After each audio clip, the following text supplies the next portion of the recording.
welcome to our third ribbon cutting ceremony and Hall of Fame induction. My name is Andreas Wolf. I'm the athletic director here at College of San Mateo, and it gives me great privilege and an honor to be standing in front of you and welcoming our third class of the Hall of Fame. We have some VIPs I'd like to, at this point in time, acknowledge. My immediate supervisor is here, Vice President of Instruction, Sandra Stephanie Comerford, is way in the back there. Thank you, Sandra, for coming. And we have our Vice President of Student Services, Jennifer Hughes, is right next to her. And I have not seen Jan Rokes, Vice President of Business Administrative Services. She's not here yet, but she'll be here later on. We have to the left of me our President, Mike Clare. And our really big boss and one of our inductees today, our Chancellor, Ron Galatolo. I'd also like to acknowledge the Hall of Fame committee. These are the people that put together countless hours to come up with this class. And believe me, from 1922 to now, the amount of student athletes, coaches, contributors that have come through the halls of this institution is phenomenal. And so without the knowledge, the institutional knowledge of some of these folks, we wouldn't even be in a position where we are. I'm extremely honored and proud of this class that we're inducting. And without the knowledge of these folks, we wouldn't even be in a position where we're at to be able to acknowledge these folks. So our Sports Information Director, Fred Baer. And Fred, how long have you been associated with the institution? About a half a century. About a half a century. So if you want to know what happened in 1950, you ask Fred Baer and he'll tell you. My mentor, my predecessor, the one who handed the reins over to me, who's been extremely instrumental in the on the Hall of Fame selection committee, Mr. Gary Dilley.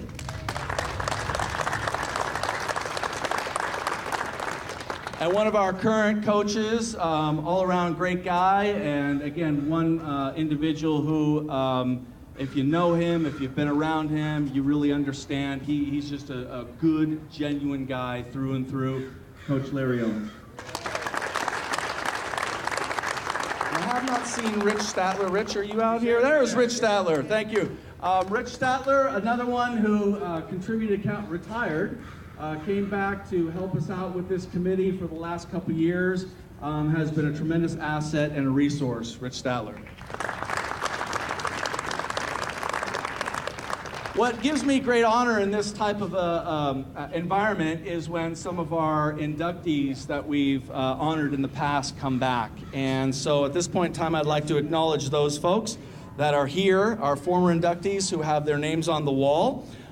We have Coach Track and Field Cross Country, Bob Rush. I know I saw Bob. Where are you, Bob? There he is. And is Coach Nochi, are you here yet? I haven't seen Coach Williams. He's not here yet. Okay, John Nochi, we'll see him later on. Mr. Ted Tollner, flying up from San Diego. Thanks for coming, Ted.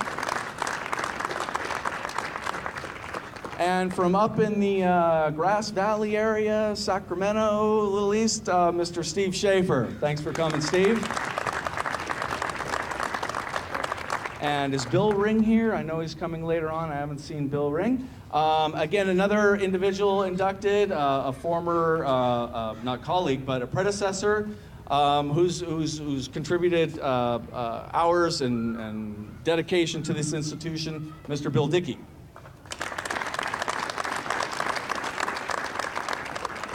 So these are some of the people behind the scenes that have done a lot of work to put all this together. And I owe them a great deal of gratitude for their contribution to this. So at this point in time, I'd like to extend the invitation to our president to come up and say a few words. Mike Clare.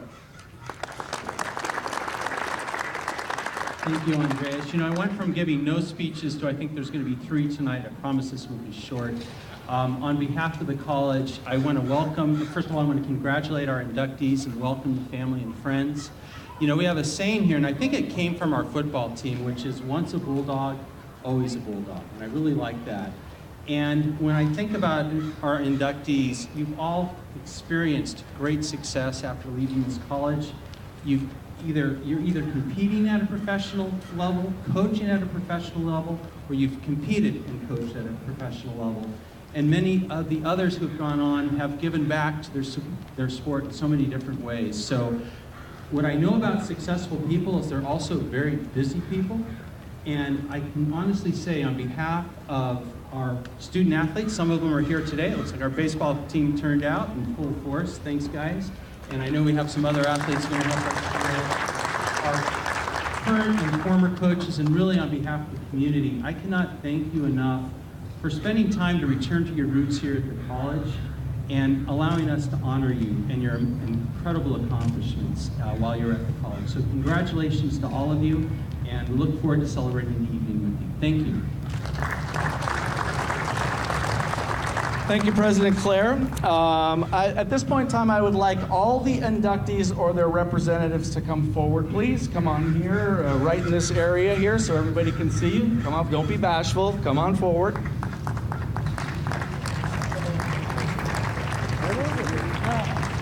Short guys in the front. Short guys in the front. So nice. The exciting thing for me, too, is when we were putting together this class of inductee, we figured out there were a lot of connections and relationships between some go back as far as the 20s, all the way up through today. So yeah, that guy coached me, or he played for me, or all these types of stories that come out as we're going through this process.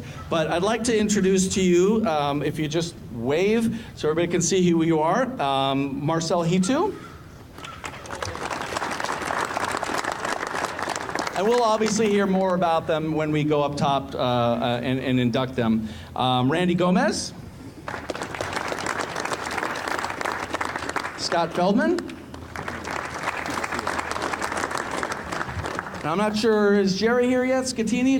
There he is, Jerry Scatini. Mike Solari. There's Mike. Stella Orchea. B. Godoy,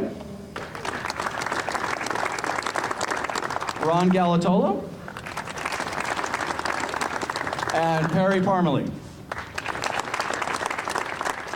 So these are the inductees that are currently with us, and obviously, you know, not obviously, but going back into our history, unfortunately we didn't have the opportunity to induct some of those that were very instrumental to this institution. But we do have representatives here on behalf of those inductees that are not here with us. So we have the daughter of Milt Axt, Anita Axt. Where are you, Anita? There she is. And is Pat Lavelle here, or Joe for Al Teramir? Not here, okay, yet. Bob Peterson, is Bob Peterson here? Not yet, a few people are arriving. Bob McClure could not make it. Enid Scoville, on behalf of Doug Scoville. On behalf of Caroline Silva, we have Leslie Silva Tesher. Is she here? And that is it. Did I not? Daniel Nava. Sorry, my bad. Thank you. Thank you, Doug. It's always good when a coach has your back. It's really good. Thanks, Doug. At this point in time, I'd like for Zach from Assemblyman Mullen's office to come forward and say a few words on behalf of Assemblyman Member Mullen. Thank you. Hi, like he said, I'm Zach Ross from Assemblyman Kevin Mullen's office, and unfortunately he can't be here, but he wanted me to pass along his sincerest congratulations to all of you guys, all the inductees, and to the friends and family, and just thank you very much, and we appreciate you, our office, Assemblyman Mullen, and the community all congratulates you. Thank you very much. Appreciate it, thank you. Bev should be over there, thank you. Thanks, Zach. And at this point in time, I'd like to invite Senator Hill to come forward and say a few words. I'm sure you all know this face, a very great supporter of the community college system and College of San Mateo alum. Thank you, Andres. Yes, and I'm proud of that. I had to be here today. It was so important for me to, I think I was at the first event, and I missed last year, I think, but I had to be here this year. Because to me, it's important to congratulate the inductees for the great work that they've done. But also whether you're a mentor, whether you're a coach, or whether you play, I want to thank you because you've really made and contributed to our society. Because you're better people because of your association with athletics. I remember in high school, I was never good enough to play in college, but in high school, playing football, the coach sent a letter home to my parents. Why your son should play football. And he talked about how it makes you a better person, how it makes you a better member of society and what it gives you.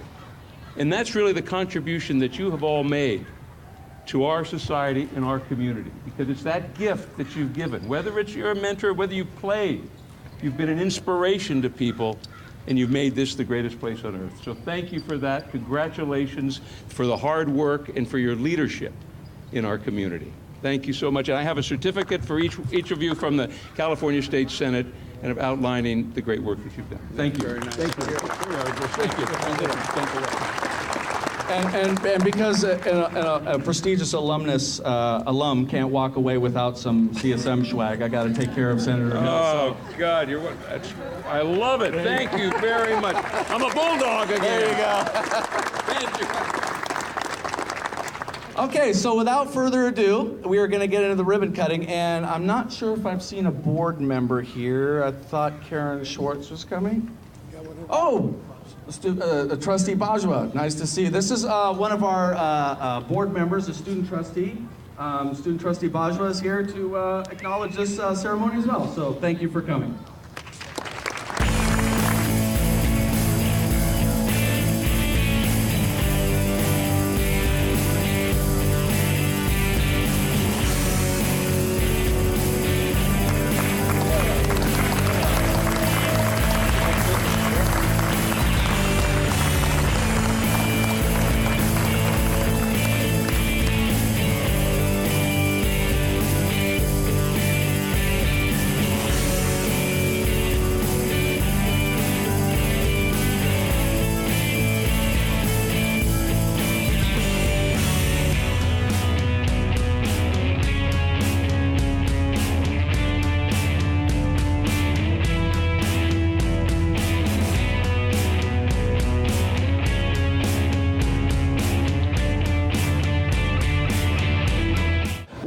Understand the history of athletics at College of San Mateo, the success on the field, and how most of us here today are acknowledging those folks that have had success. With that comes success in the classroom. And back, 10, 15, 20 years ago, if you had a successful athletic program, period, you were pretty much in a good position. You were pretty stable, everything was okay. But with the climate changing a little bit and the focus more on student success,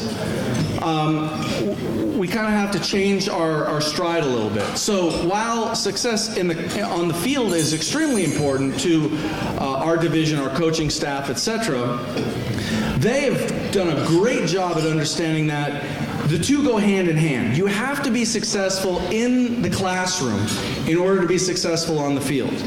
So an example of what transpires here in our athletics department, the statewide average for transfer for community college students is somewhere in the 25% or so. I mean, we serve a lot of students here at this level for a variety of reasons. Not everybody is coming to transfer. They may take a course to change their career or to get upgraded, so not everybody is here to transfer. But those that do, it's again, it's a large picture, but it's about 20%.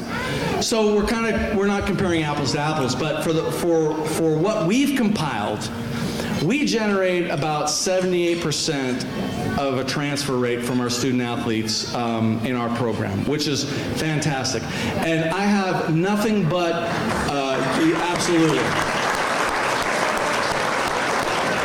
nothing but tremendous respect for the coaching staff here who diligently focuses on student success.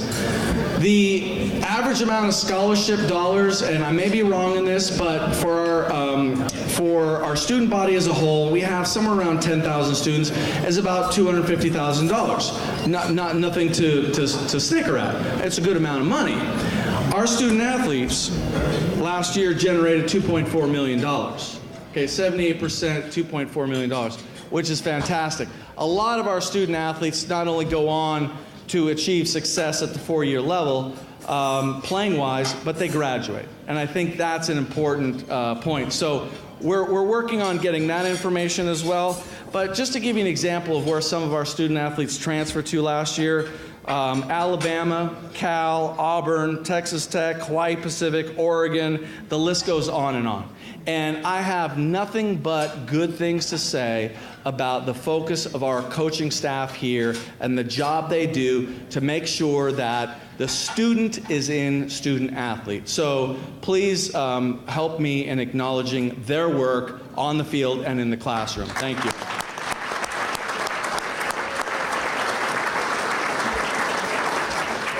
So about 8 years ago, I was at our sister institution up north, Skyline College. I was the athletic administrator up there, and I was at a conference with Gary Dilley.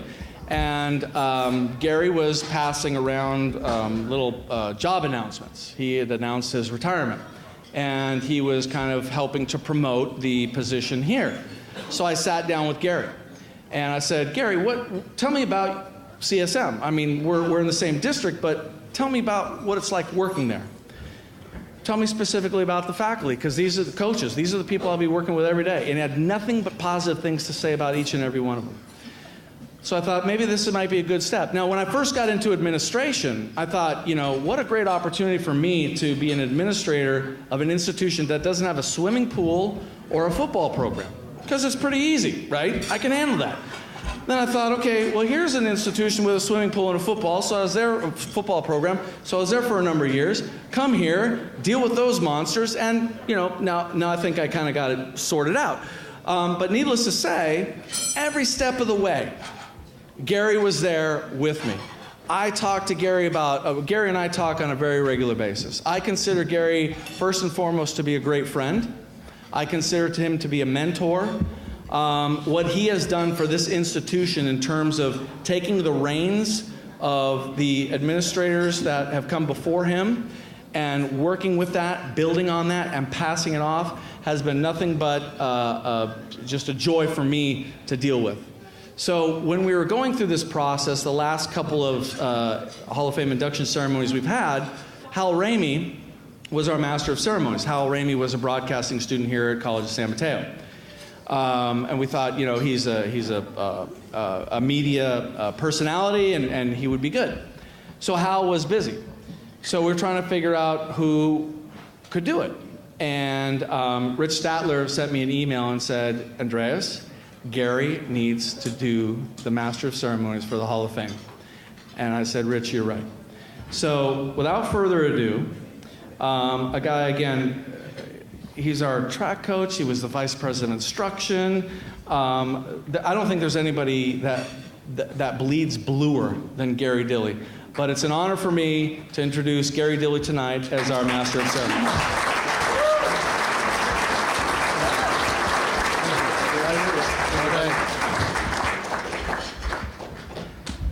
Wow. I'm an amateur. I'm not a professional master of ceremonies. There's a little biography in the program of where I came from. I was born in San Francisco and grew up on the peninsula and came to CSM. I've got 3 grandkids, so that's normal kind of stuff. You know? You should have seen Christmas.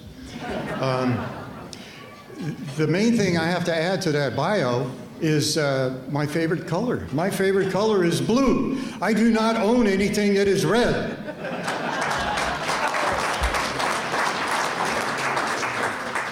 Now, I don't want to be disrespectful to Anita Axe. She's a full-time faculty member at the City College of San Francisco. My dad went to Poly, so I feel very close to the city, and I was born in the city, but blue is my favorite color. I have a real quick special presentation to make to a very important person, and if my helpers in the back, we got a helper over there? Now's the time, okay. We got a little bouquet here for Olivia Martinez. Olivia Martinez is the wife of our famous coach, Tom Martinez, and we heard recently that Olivia, who was the vice president of student services at Kenyatta College, she was an assistant superintendent at San Francisco Unified School District before she was hired at Kenyatta to be one of their vice presidents. Olivia is a member of the Sequoia Union High School District Board. She is just stepping down from that position and will be moving to Texas, of all places. But so I want Olivia to know this is from the present coaches, the past coaches, the athletic department. We love you and we wish you good luck. Olivia Martinez.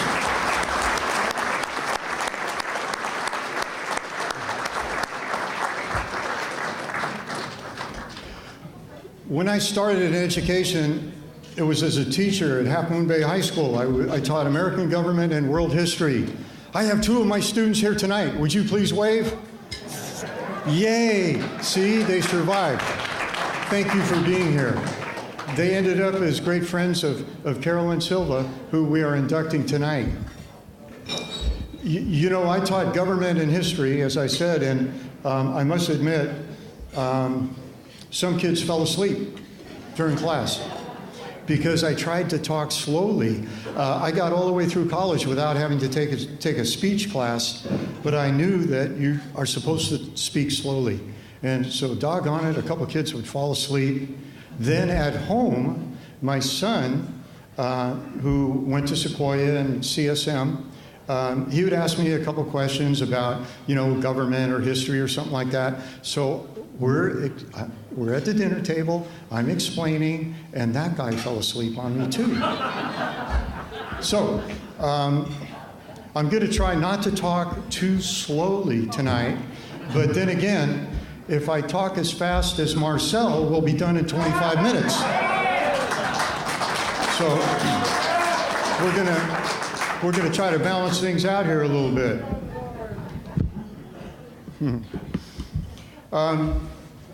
The theme.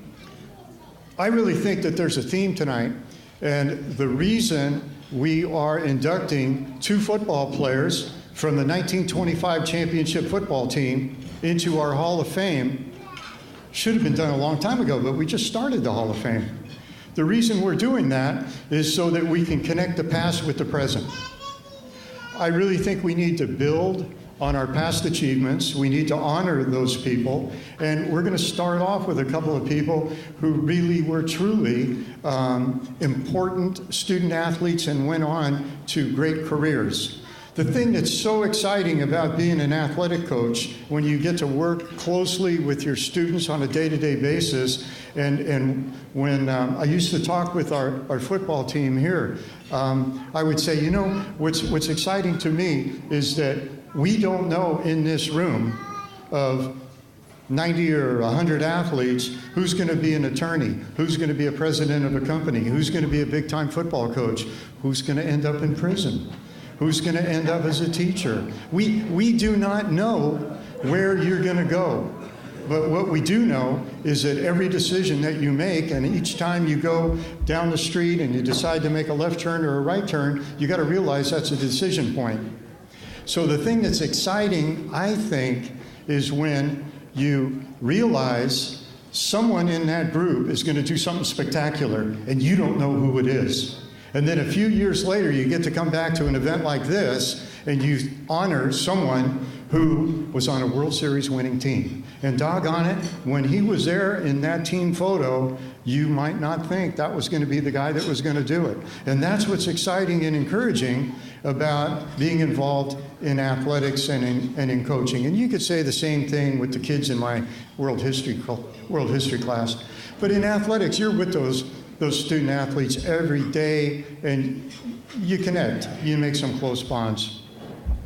And so, major theme for tonight is really, it struck me when I was out and about and I saw these words on a wall. It said, "We must maintain our core values and culture."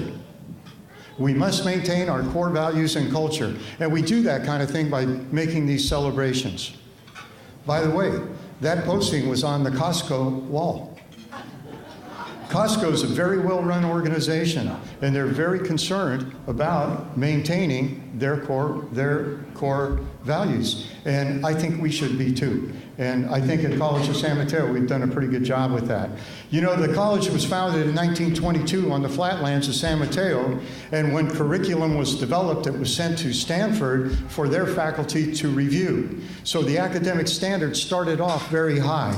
The purpose of the college was to give local students an opportunity to go to college at a low or no cost and be able to transfer either to Stanford or to Cal. Now, as Andreas had told you, our students are going all over the country.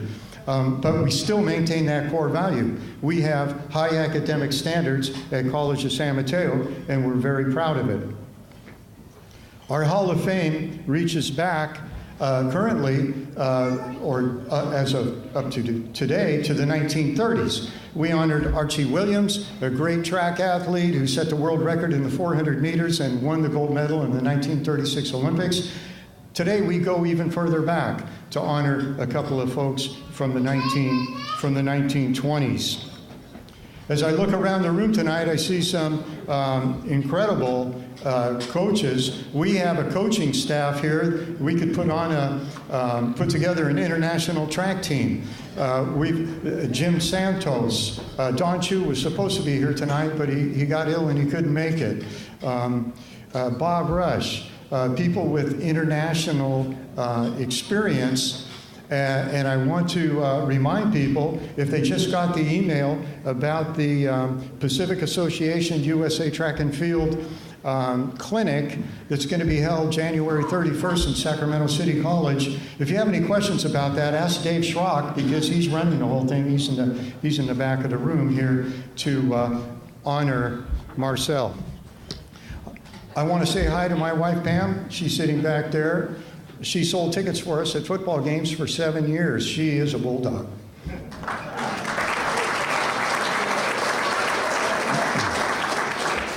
And I want to let you know that my track coach from Menlo Atherton High School is seated right here because he was Marcel's track coach at Hillsdale.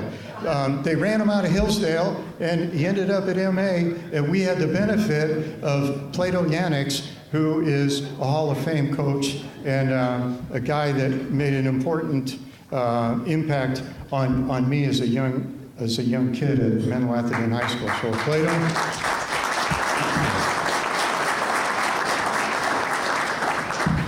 Thanks for being here, Plato.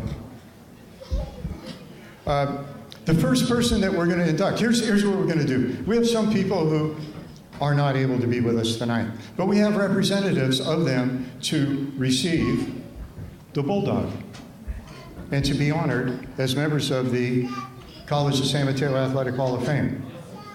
We'll call the person up.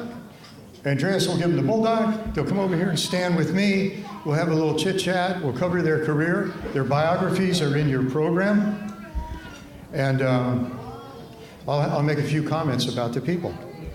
The first, we're kind of bookending the program tonight. The first person that we're going to talk about was the superintendent president of College of San Mateo, hired in 1956. That's Giulio Bordolazzo.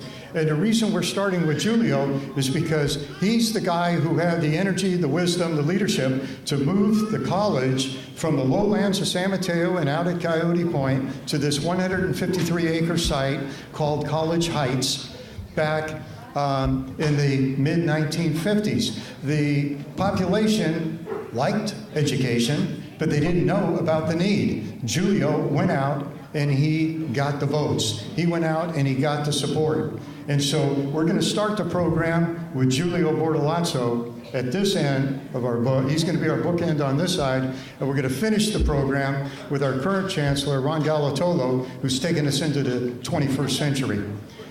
Okay, Giulio Bortolazzo. To represent Giulio is, and I say Giulio because that seems like what everybody just called him. You know, I don't know to his face, but he was the president when I was a student here in 1966, Giulio Bortolazzo, and I remember my basketball coach, Jacobina, going, God damn, I gotta go talk to Giulio again, and that's what he called him. So anyway, President Mike Clare is gonna come up and say a few words about College of San Mateo and the contributions of Giulio. Giulio had vision and resolve. In my view, there's two kinds of administrators. One is a manager and the other is a leader. Giulio was a leader. He was a hard charger who garnered community support. He went to the voters to get bond funding to move the college to this present site. He laid out the blueprint for Skyline and Kenyatta. Because of his work getting the college up here, we got a college stadium to play football and have track meets in instead of playing at San Mateo High School or Burlingame High School or South City High School or wherever we could find a place. And we had a place now to play baseball instead of playing in Central Park in San Mateo. It was Giulio's vision that brought College of San Mateo into the modern era. And so I asked Mike Clare, our president, to make a few comments about Giulio Bortolazzo and the college. Thank you. And for those of you who've been through the induction ceremony, heard me speak, you've heard enough of me. I didn't know Giulio personally, but I know a lot of people here that did know him, and there's an incredible number of stories. In fact, a few of our inductees have told stories about him. What I do know is we serve over 40,000 students a year between CSM, Skyline, and Kenyatta. We would not have had a district to serve that many students if it weren't for Giulio Bortolazzo. So it's an honor for me to accept this on his behalf. We're trying to locate the members of his family so we can get this to their family. So thank you very much.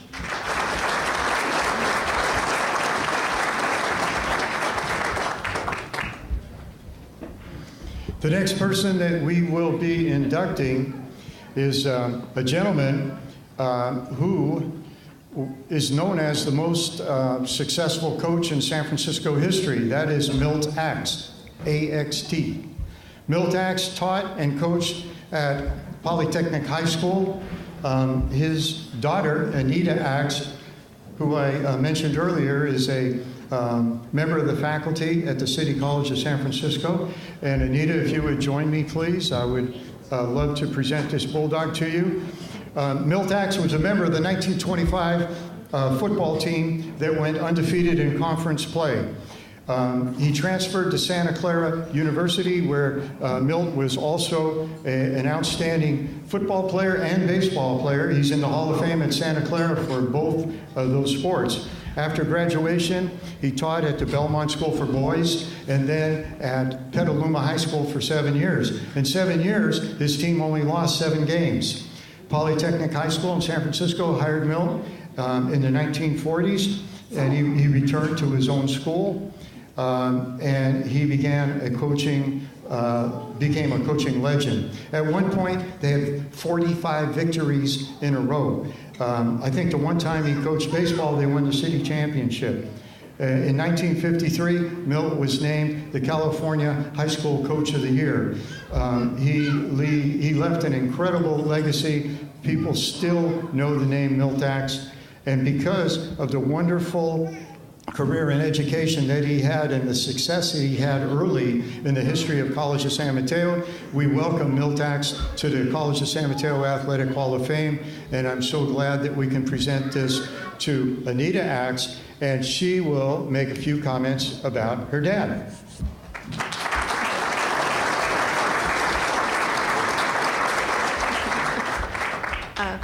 Thank you so much, and it's a wonderful honor to meet Andreas, besides phone calls and emails. and Gary Dilley. And I didn't know his father went to Poly. Incredible. And I have to tell you also that when I first began teaching, it was high school and U.S. history and government. And I had the entire football team that flunked U.S. history. And then I got them again in government, where they were flunking again. I had to teach summer school to get them graduated, and there was very few years difference between them and me, and I'm 5'1", and it was something. Anyway, so I know what you're talking about. It's a wonderful, great honor to be here tonight. I am absolutely thrilled. My father would be so happy to be here. Next week he would have passed away 35 years ago. But he would be so thrilled to be joining this illustrious company of John Madden, Bill Dickey, who's here tonight, and Bill Walsh, and perhaps many others that he may have known, but I didn't know. I am elated to be here, truly. And I know my father would have been so impressed by this beautiful campus. He went to San Mateo Junior College, at San Mateo, where the buses park now, by San Mateo High School. But he would have been so impressed, blown away, really. The wonderful sports facilities that are here, and I hear there's going to be a new gym very, very soon. And this incredible, the sports facilities are amazing, and this incredible panoramic view that athletes have. San Mateo, College of San Mateo, for him, San Mateo Junior College, was extremely important to him. He had a kind of difficult childhood in the sense that his little sister, whom I'm named after, had a tragic death at 13, and then his mother died the year he graduated from high school, and his father never really emotionally recovered from the 1906 earthquake. The home was destroyed, the business was destroyed. My father was born in a tent in Golden Gate Park after the earthquake. So College of San Mateo was incredible for him to come down on the train, to participate in academics and sports. It really, really helped him incredibly to start a whole new life. And he talked about San Mateo Junior College, he talked about Central Park, etc. He had to become a man early in the family to take care of his two other sisters and his father. But this is exactly what he needed to come here. City College of San Francisco, where I teach, was not built yet till 1937, and I don't know if you've heard, the judge has ruled that we have accreditation and has condemned the accreditation committee. So we're only 73 years old, but we do have a future in San Francisco. I know CSM is going to have its 100th pretty soon. It's 92 years old already. Wonderful. We have a connection, besides my father, with College of San Mateo. My father's grandson, my son Jim, here, came to San Mateo. He loved it so much at CSM. I think he spent 5 semesters here. He couldn't leave. He loved it. He was at home. And then he went to San Francisco State, he went to Cal State Hayward, graduated from Cal State Hayward for his degree in criminal justice, went on to USF to get his master's degree in public administration, and he has had almost 20 years in law enforcement. My daughter, Kojak's granddaughter, Annette, also came to College of San Mateo. She was at UC Santa Cruz and wanted to go over to Cal, and there was no campus hopping that first year. She came here, and with the wonderful guidance of Lois Callahan, who was president at the time, was incredible. And then she went to Cal, graduated, then got her master's in physical therapy. So I also went to CSM. I took courses here. If I wasn't teaching summer school, what did I take? PE, of course. I also taught at Skyline for a number of years, and I even came here for a tenure track interview. I did not get the job. It turned out well because there is no French anywhere at Skyline, CSM, or Kenyatta, so it worked out well. There were wonderful memories for my father of San Mateo. He excelled in sports. He also found time to become a fireman with the San Francisco Fire Department. He loved driving the truck. And in those days, they really had Dalmatian dogs. There's a picture of the dog in the front seat. He also played for the San Mateo Blues in Central Park. So it was a real discovery for him to come to San Mateo from San Francisco. From CSM, he received a baseball scholarship, went on to Santa Clara, where he was inducted into the Hall of Fame, also for baseball and football.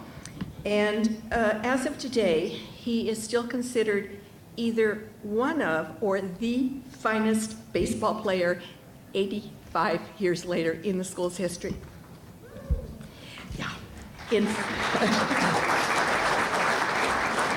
In football, he played for Andy Walsh and Buck Shaw, who had played, of course, for the incomparable Knute Rockne at Notre Dame. And he always included the Notre Dame plays, their formations and all. That was his standard, his base. You can read in the program about his first teaching jobs where he won the championships, was undefeated, and this pattern of success continued throughout his coaching career. At one point, he was the most successful high school football coach in the United States. He was the first high school football coach to be named to the National Football Rules Committee. And when he went to New York, he, of course, had to go to Yankee Stadium. He had played for the San Francisco Seals. He knew Lefty O'Doul, Joe DiMaggio, Vince DiMaggio, and his first love was always baseball, but he made his fame in football. His dream was to be a Yankee. And there is a picture of him when he went to the National Rules Committee in Yankee Stadium, the original, the real Yankee Stadium, and there he is in center field, in a pinstripe Yankee uniform with the biggest, hugest grin across his face. And I think that might have been one of the happiest days of his life. He was a scout for more than 35 years for the Boston Red Sox, for the San Francisco Giants. He was also a scout for the 49ers. Actually, there were talks, I remember as a little girl, Vic and Tony Morabito came to our home, there were drinks and talks, and there were talks of him becoming the coach of the 49ers. However, I want to thank you for tonight because this completes the circle of my father's achievements and accomplishments. This is his 5th Hall of Fame. He has now been honored at every school he has attended or everywhere he has coached. His Hall of Fames are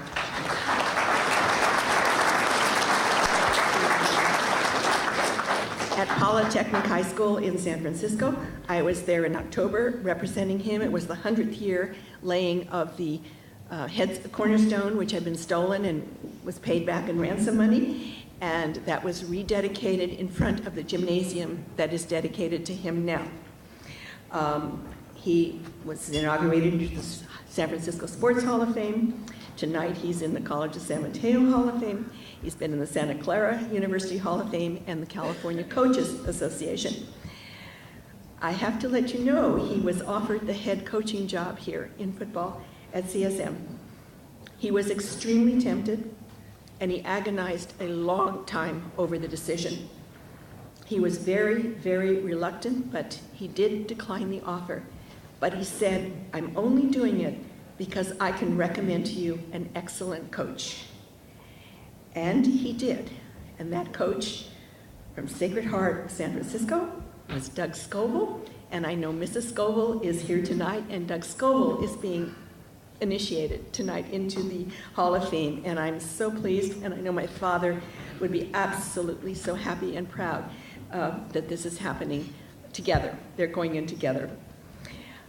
Despite all the coaching offers he had, many coaching offers, he kept his heart in San Francisco, and he remained at his first alma mater, Polytechnic High School. He really and sincerely felt that he could contribute the most at this level, to train, to educate, to develop, to guide, and to inspire his players. and it's in the program of all the great players, that many players that he did coach and, well, give advice to, etc. What is his legacy? And I know that Gary was going to ask me, what could you say about his teaching? First and foremost, common sense, coupled with practice and focus. He had his players be in sports all year round.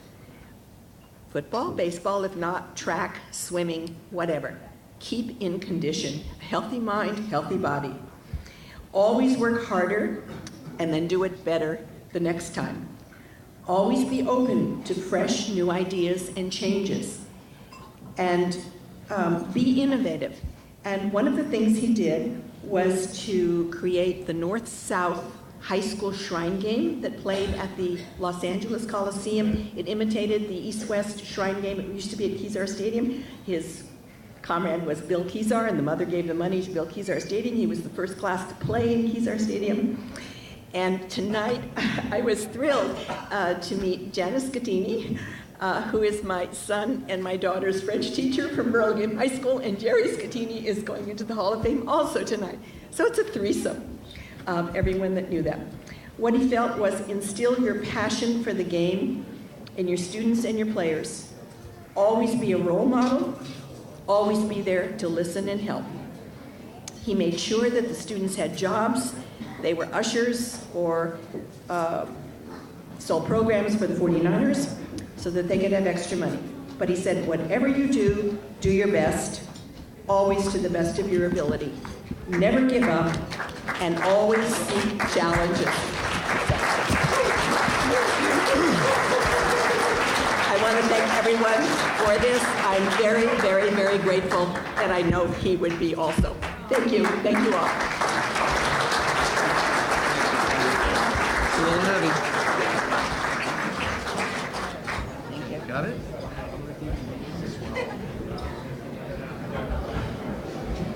Thank you, Anita. You know, I think Anita was a coach.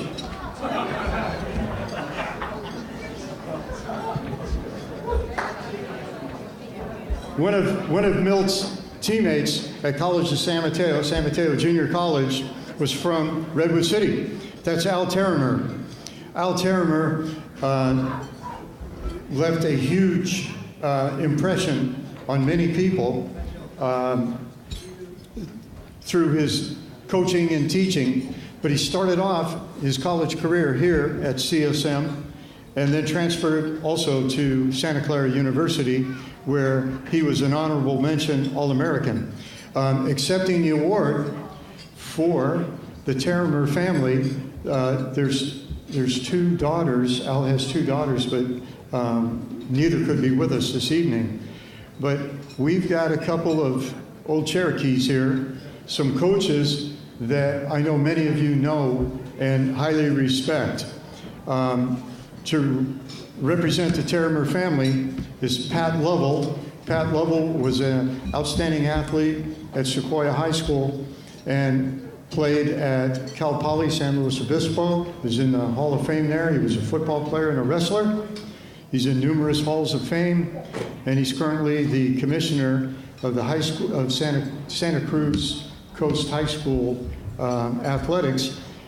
And along with Pat is legendary coach Joe Marvin at Sequoia High School. Joe Marvin had 33 wins in a row, went on to coach at Washington and Cal, and then was the head coach at Cabrillo College, where they won 5 Coast Conference championships and were the NorCal champions 1 year.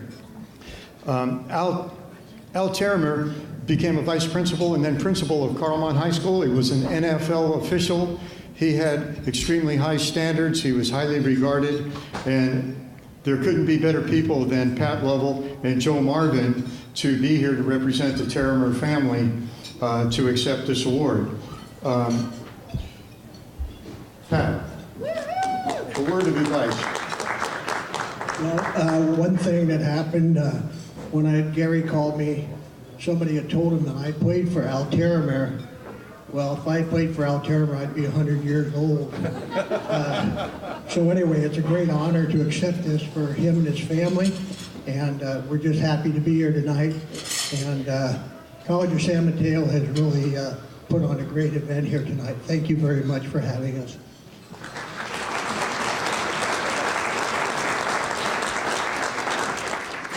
Joe Marvin, Pat Lovell, thank you very much for representing the Terramer family.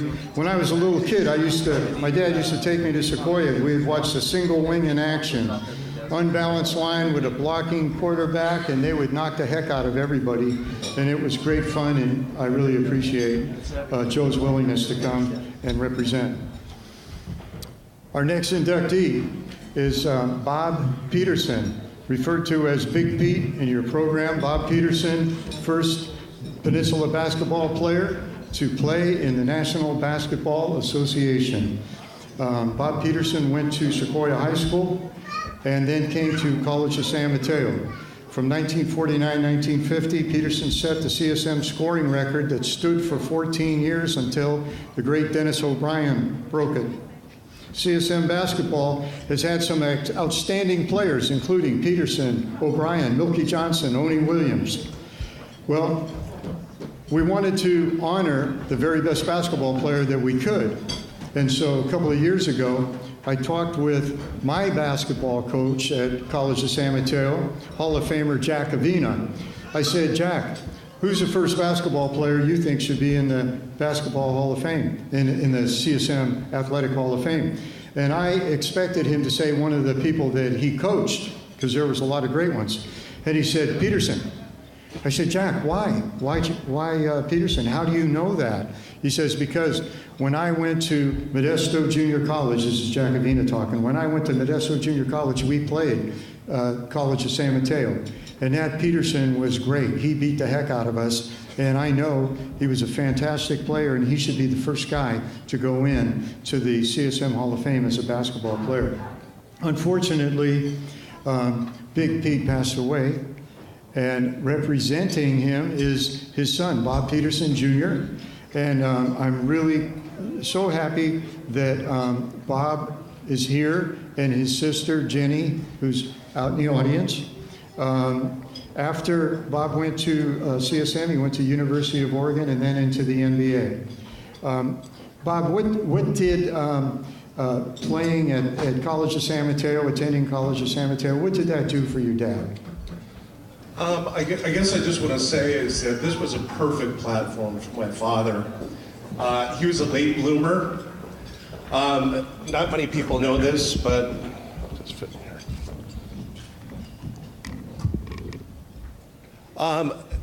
As a freshman, he was 5'6". During the summer, he grew 7 inches. So suddenly basketball became something a little more important than baseball that he was playing. The next year, he was 6'5". The reason this was such a perfect platform for my father was, again, him being a late bloomer, to go straight to a university, even though my dad was a great high school player, it was the support that he got from the coaches, his family, his friends, my mother, who couldn't make it tonight, but she said some wonderful things about the coaches here at San Mateo. And it was that support that took his great high school game and allowed him to become a great player, a great passer, a ferocious rebounder, a prolific scorer. He had a complete game by the time he left this school to go to the University of Oregon. So I just want to say that having the great support of this school gave him the career that he always wanted. My father would really appreciate this award. Thank you.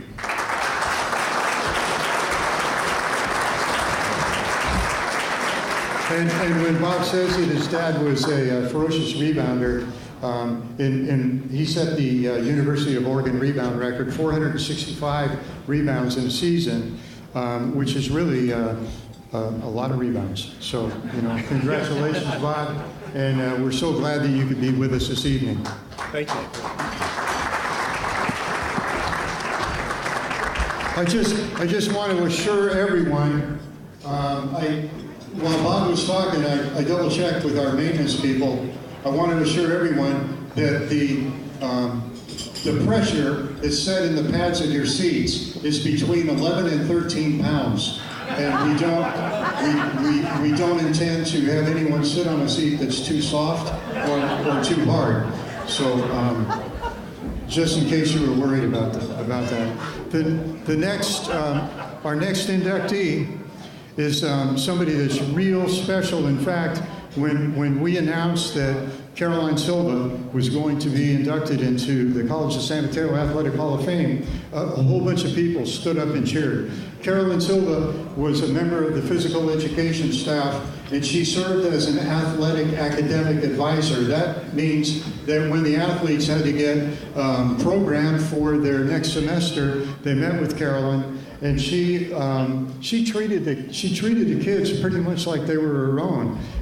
She was extremely kind and gentle and friendly, but she could be tough too. And she did more than just serve as academic advisor. She helped create a bridge between the physical education athletic program and the rest of the campus. The other instructors on campus recognized Caroline as being very legit. You know, sometimes they wonder about the coaches. Who are those guys? You know? But Caroline Silva never received any pushback like that. And she was incredibly energetic and encouraging and just a fantastic person. We have over 33 people here tonight to honor Caroline Silva. Unfortunately, she passed away last spring after a long battle with cancer, but it is good to say that we were able to inform Caroline while she was still with us that she was being inducted into the Hall of Fame, and she was just so happy about that.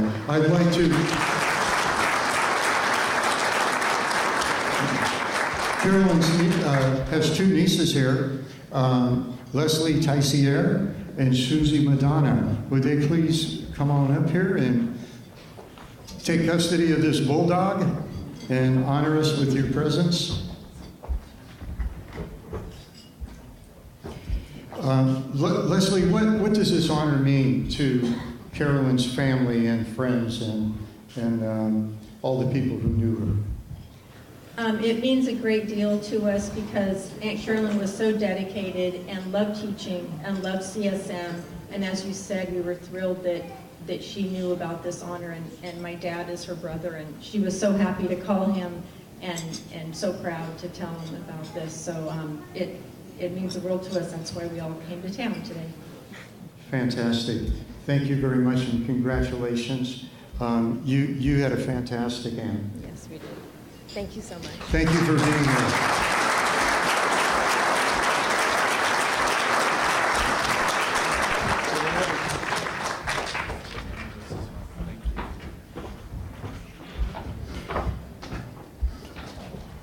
Our next inductee is a person who his name has been mentioned a couple of times so far, and that is the great football coach Doug Scoville. And Doug Scoville was among American football coaches. Doug Scoville ranks among the top, and he joins an illustrious group of CSM Bulldog coaches and players that are already in our Hall of Fame. Doug Scoville started off coaching at Lowell High School in San Francisco. He attended Lowell High School in San Francisco, and then he went to Stockton Junior College, which became Delta, San Joaquin Delta College, and then to College of the Pacific, which then became University of the Pacific. Actually, he was at San Mateo Junior College, which became the College of San Mateo. Everywhere he went, they had to change the name of the college. But despite that, his coaching career started at Sacred Heart. And in a 5-year period at Sacred Heart, he had 35 wins, 7 losses, and only 6 ties, 3 consecutive championships. I'm sorry, I can't read my own notes. That was at College of San Mateo. After a very successful stint at Sacred Heart High School in San Francisco, he was hired to come to College of San Mateo, and in a 5-year period had a record of 35-7-6 with 3 consecutive championships. I did not see Mrs. Scoville, but I think she's here. Is she here? Oh, good, good. Can you come up and get the bulldog?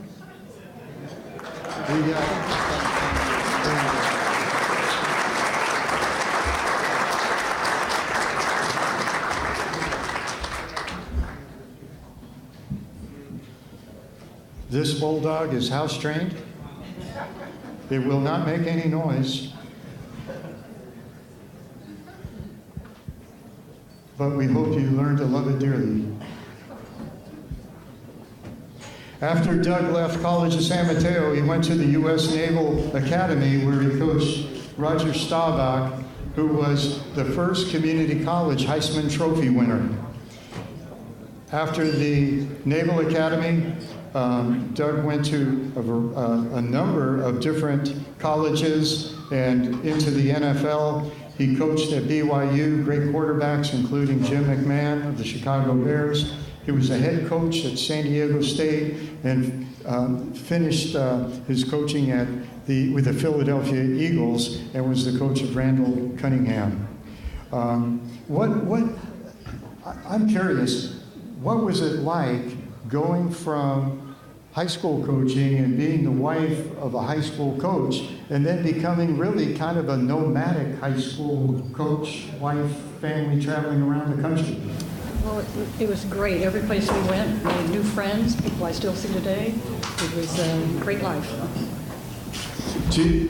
What kind of highlights stand out in your mind about Doug's great career? Well, he had so many great quarterbacks that he developed, and I still hear from Roger Staubach regularly. I hear from a lot of them, and they were just friends for life. Well, we are so pleased that Doug Scoville is being inducted into the CSM Hall of Fame, and you had a chance to see all the other great coaches and athletes who are not just locally known, but nationally known, and it's time that Doug Scoville's name is with them. So thank you for being here, and congratulations. Thank you very much.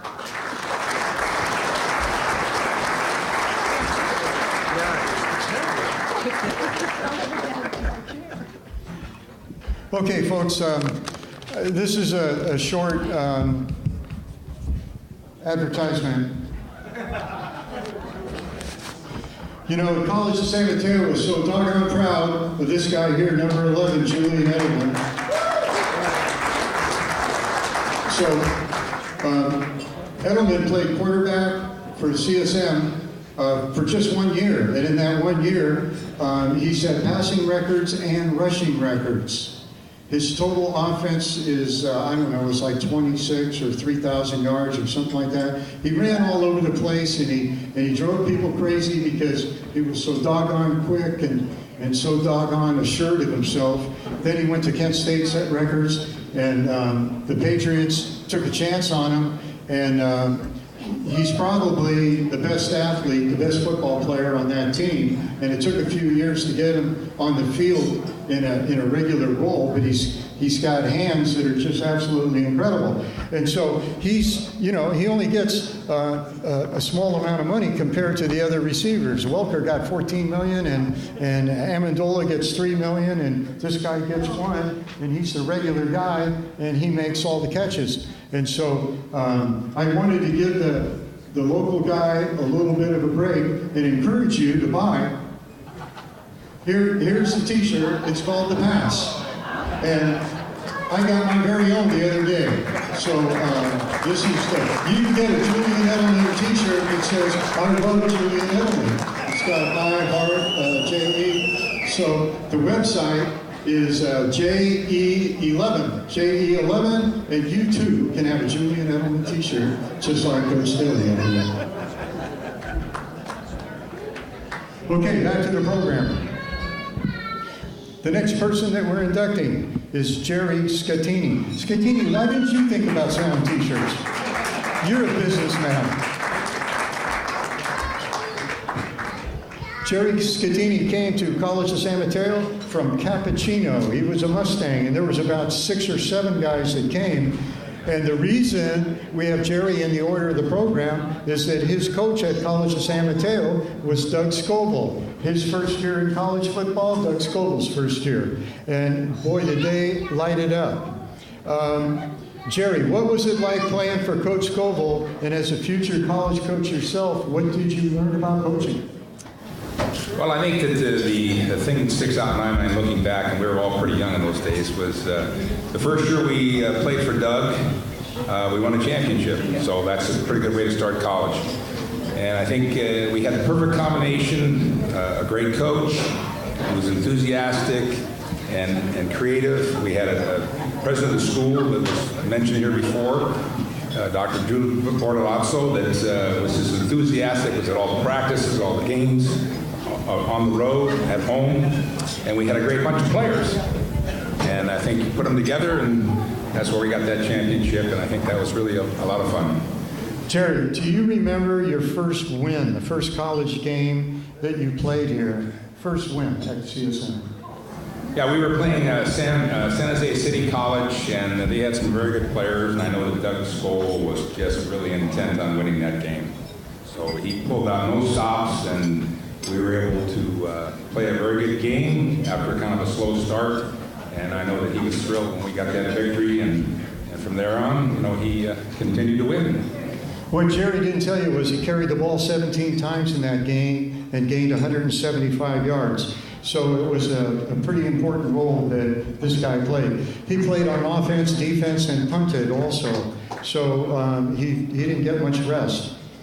After CSM, you entered Cal. You kind of have some distinction at Cal. What were a couple of your most memorable moments as a Golden Bear? Well, I think on the top of the chart goes, we had, the 3 years I played for Cal, we beat Stanford twice. That was good. Blue. And on top of that, I think the thing, at that time, Cal was part of a small conference called the Big Five, SC, UCLA, Stanford, Cal, and Washington. So we played a lot of the games all over the country, Notre Dame, Texas, Kansas, Penn State. So that was, I think, a thrill when you look back to know that we got a great opportunity to play the best in the country.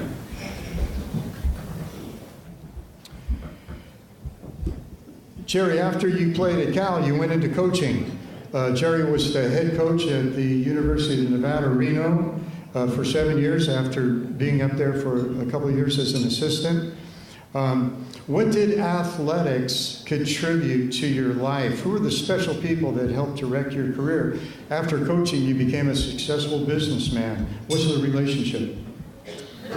Well, I think it starts off with Doug Scoville and his enthusiasm and creativity, and also I think John Ralston, who most of you should have certainly know, but was a big help to me to get me started, along with Bill Walsh. Gave me some opportunities to get into the field of coaching, which I thoroughly enjoyed. I spent a lot of years in the business world after the coaching thing, and I can honestly say to this day that there's no greater thrill than winning a football game as a team. Jerry, congratulations and welcome to the College of San Mateo Hall of Fame. Thank you very much.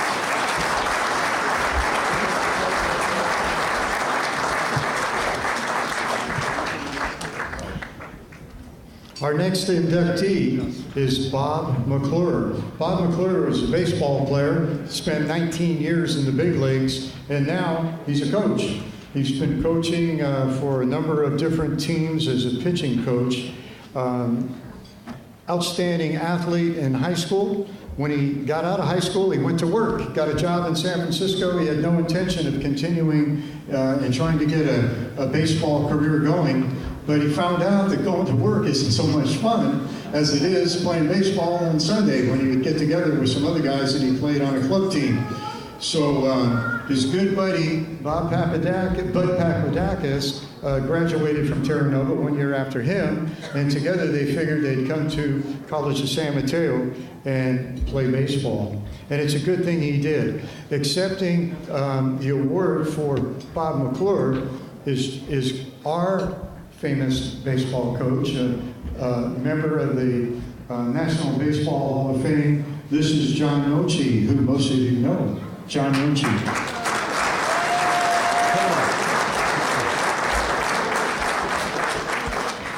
Now, we have a general principle that we don't like to give the microphone to a coach because we might not get it back. However, John has a very interesting perspective on this entire celebration, Hall of Fame celebration, because in the early year, hey, Solari, weren't you born in Richmond? No. Who was born in Richmond? Sean is born in Richmond. Okay. John was born in Richmond. Anyway, see, this is what you've done to people for years. How do you like it? Okay. So anyway, John was a student here. I'll let him tell you, but how long ago? I wasn't even born. But John was a student here, and because he's been in athletics for so many years, he can put all the pieces together. And so I'm going to give him the microphone and give him 3.5 minutes. No, take as much time as you need to do it.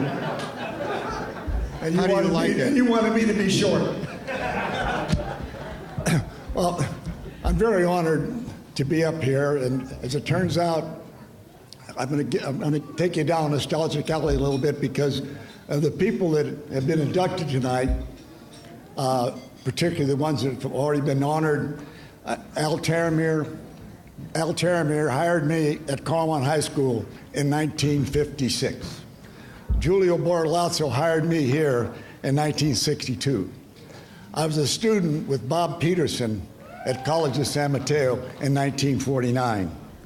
I was a student at the College of Pacific with Doug Scoville, and also he was a colleague here at the college. I was a colleague of Carolyn Silva, and last but not least, one of my favorites is being honored here tonight, Randy Gomez. But we're talking about Bob McClure, and Bob McClure is not here tonight because he's the pitching coach for the Philadelphia Phillies, and they're running a preseason pitching camp for their young pitchers, and obviously Bob had to be in tennis. He was when I talked to him this summer about coming, he got all excited, and hopefully he was hoping that he would be able to make it. As it turns out, he's not. But in his stead here tonight is his mother, Mickey, who was very, very loyal to the College of San Mateo when Bob was here. Mickey, would you stand up for a second, please?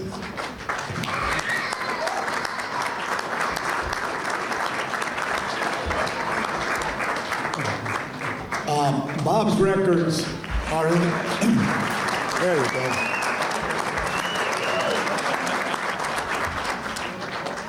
She was a dog. She was a dog.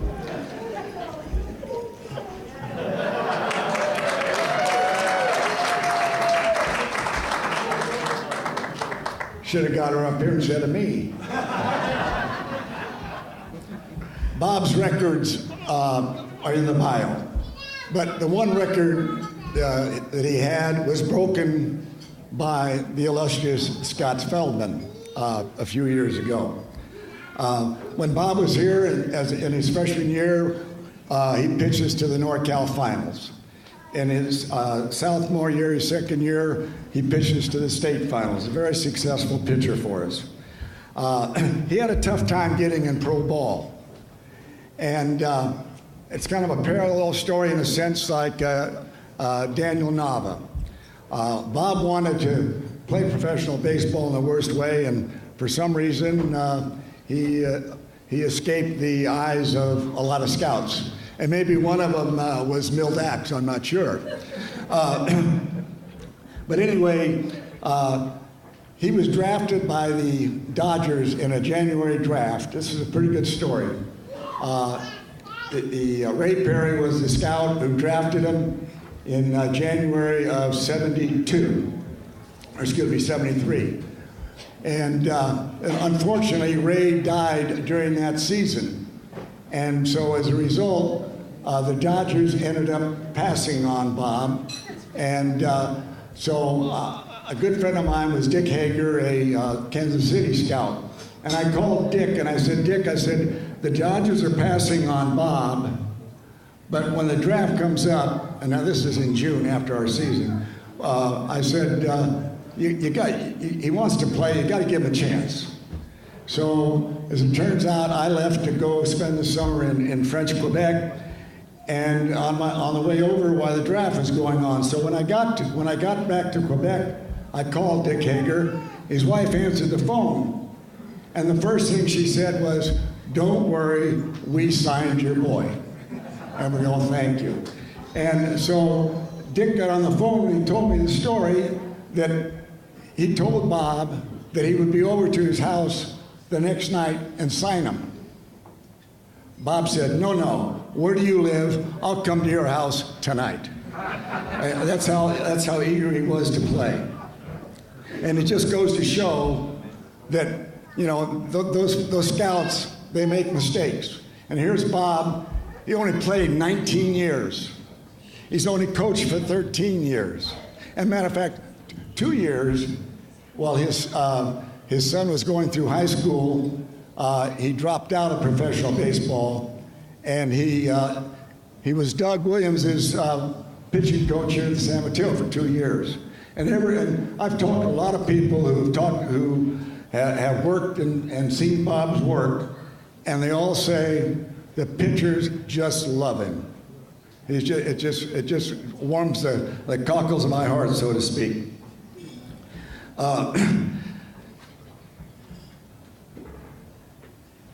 Bob was not only a top performer on the field, he was probably one of the better competitors that we had here at the college. He was a very competitive guy, and he fits probably the true definition of a bulldog in every way. He is a real bulldog, and I think it's a great deal of pleasure tonight that he is inducted into the College San Mateo Hall of Fame. Thank you.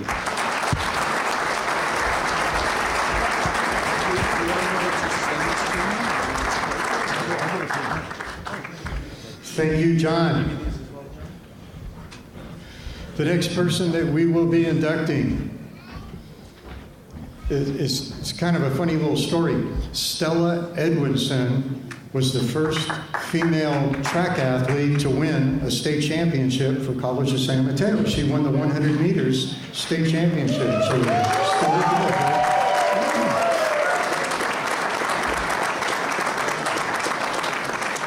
I didn't know how to get a hold of her. I'm searching the internet, I'm asking people, where's Stella Edwinson, where'd she go? Where'd she go? It says, well, after CSM, she went to BYU. She ended up training for the 84 Olympics. Her coach, Michael Regia, this and that, and okay, let's look up that guy. So I find that guy.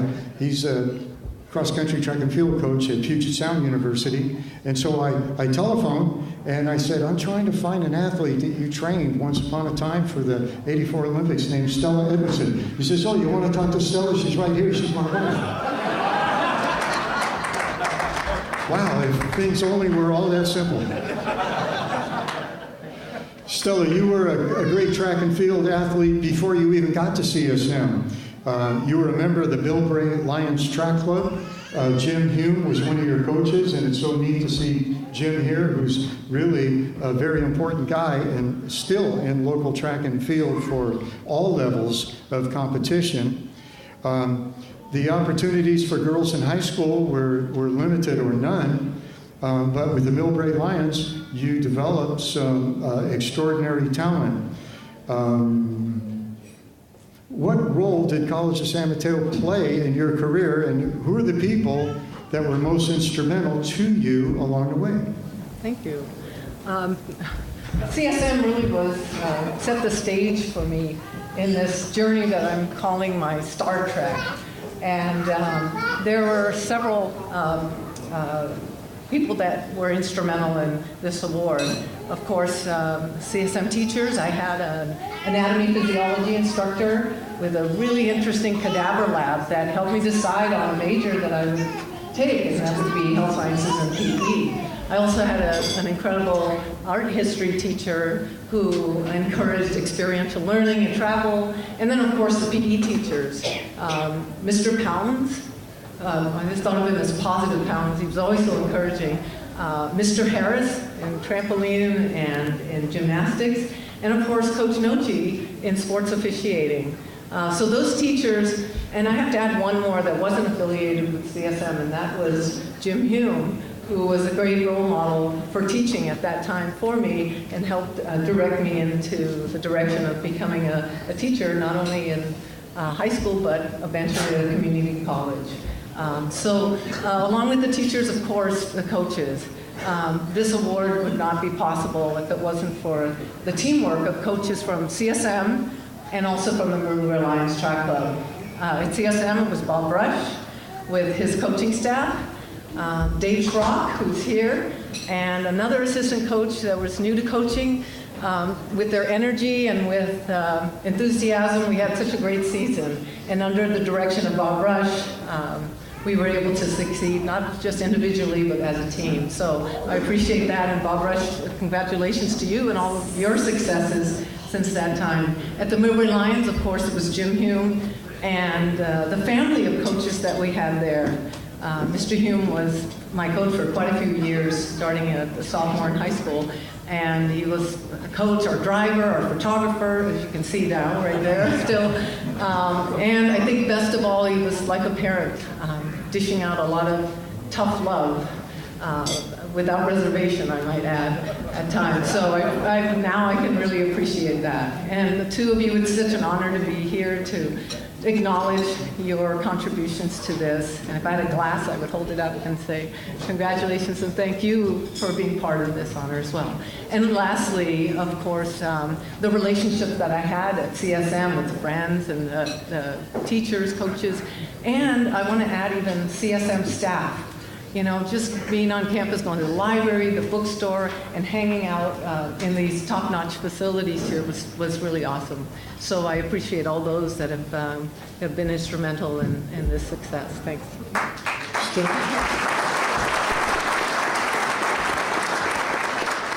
Stella, you came to the United States from your family's homeland, Burma, when you were just a child. And since reaching recent years, as we get older. I didn't want to say that, but you know. But anyway, tell us about the Writing for Refugees program that you started. This is one of the things that I think is so interesting about the student athletes who get into coaching, who get into education, who get involved in other kinds of activities that are based on the principles that we hold dear in athletics. Writing for Refugees. Tell us about that program. Okay, a little bit. CSM opened up some doors for me, and one of them, of course, was to go to a Division I university, and that could not have happened, especially with my parents coming in their mid-40s, fleeing a country, coming to the United States with 7 children. So that opportunity was huge, and they would not have been able to imagine that for any of their children. So I appreciate that opportunity. But since then, of course, I've been working at Bellevue College, which of course I'm a bulldog. So I started as a bulldog, I'm ending as a bulldog in my professional career. But at the college, they granted me a sabbatical for a year to work on a project that I was using cycling and fitness to raise awareness and raise funds for refugees from Burma that had arrived in the Northwest. So I cycled 1,000 miles around the Northwest connecting Burmese refugees there. And then I went to Burma and spent a couple months cycling 1,000 miles there and raising money for a refugee medical center there as well. And so it was so enriching and really rewarding being able to go back and actually see some family that I'd never met before. I also want to acknowledge my brothers and sisters and family that's here, especially my siblings, because here a lot of times they had to take the back seat to let me shine. And I appreciate them for being here and being my cheerleaders all along. So thanks a lot. I'm very honored to be here.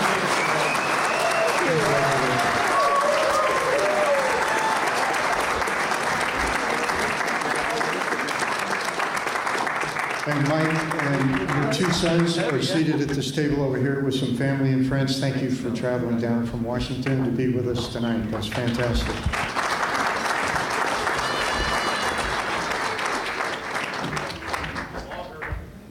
Our next inductee is someone that when you look at the photos, you say, wow, I didn't know Randy was that mean or tough, or you know, when you hear the stories about Randy Gomez was as a quarterback and a catcher, when you get to know him, he's just a nice guy. He's, you know, and he walks the sidelines and he generally stays calm and cool, and you say, that's the same guy? Yeah, that's the same guy. Randy Gomez. Randy Gomez from Sarah High School just moved up the hill to College of San Mateo. Come on up here, Randy. At CSM, Randy was the most valuable player on the football team in 1975 and 1976.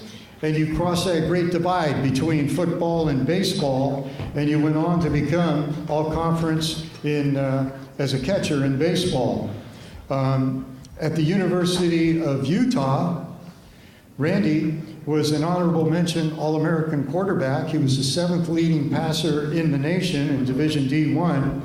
And then when football was over, he plays baseball, and he becomes an all-conference baseball player and drafted into the professional baseball. Randy, what are your favorite memories of playing football and baseball here at CSM? I think the best thing about this thing is just the relationships and teammates and the coaches that I've met those 2 years there, because it's brought me back 40 years. I've been involved with the College of San Mateo. And last year was I just stepped down as a football coach after doing this thing for about 20 years doing that. But to this day, half the people that we've talked about tonight, I've had something to do in my life. Doug Stovall, he was one of the coaches that I played against when I was playing football at the University of Utah. He was at BYU. We have Bill Ring, who's in here, who's one of my former teammates who also went to BYU, and I went to Utah, so we were rivals there. We got that. It's just the memories and the stuff that have lasted a lifetime.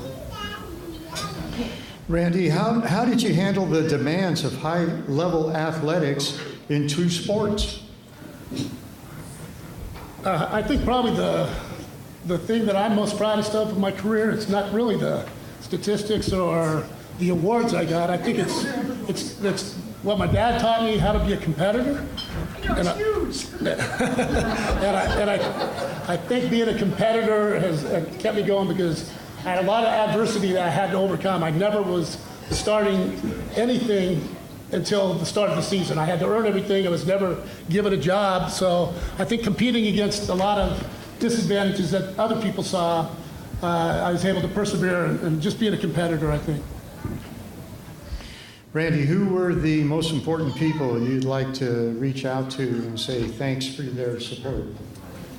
Well, first of all, I wouldn't have done anything without the help of my teammates. So anybody that was a teammate of mine, I owe a lot of their gratitude for helping me do what I did. I would have never been able to do it without them.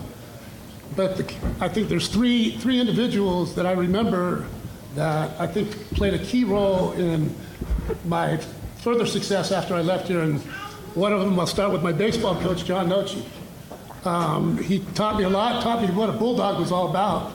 And I think without him, it would have been really difficult, because I didn't play baseball after I left CSM for, I think, 3 years. After I graduated at the University of Utah, I went back to baseball, and I was able to have some success and ended up playing 8 years with the Giants organization and a year with the White Sox. So I appreciate John doing that. The other one is Mrs. Martinez's husband, Tom Martinez. He was my quarterback coach, and I think I was his first quarterback that ever played for him. That goes back to 1975 and 1976. I owe that man a lot for having the confidence in me to give me the opportunities that I had to go on and have some success. And then also my head coach back then was Bill Dickey. I think without those guys' confidence in me and believing in me and showing me, that they did believe in me, I think it really helped me get through the 2 years here. Because when you're 5'9" and about 178 pounds, you don't get a lot of opportunities to play at a four-year school. And I think because they believed in me, they convinced others to believe in me.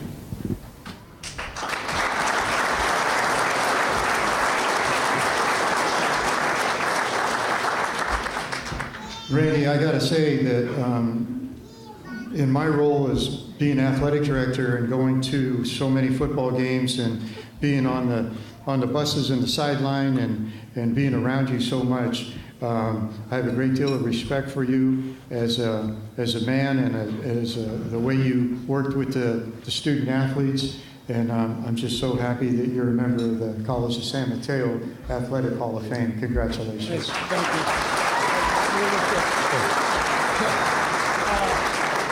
One last thing.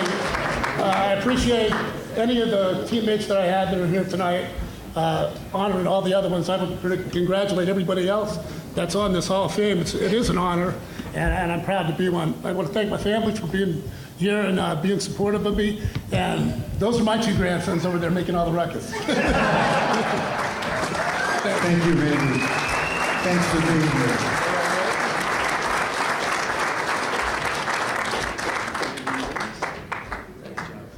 Before bringing up our next inductee, I want to recognize Kendall Gomez, who was also a quarterback at College of San Mateo, who put up fabulous numbers. Stand up, Kendall. Outstanding. Tremendous talent in a Gomez family. Perry Parmalee is our next inductee. Perry, would you please join us? Perry Parmalee attended Woodside High School. He was an all-county player. He could catch anything that was thrown near him. But when he got out of high school, he decided not to go to the four-year level, and yet he wasn't too sure if he'd be able to play at the community college level. So Perry, tell us about the transition from high school to CSM and when you felt comfortable that you could play college ball at this level. Well, my transition actually started in high school. We used to come up here for summer passing league.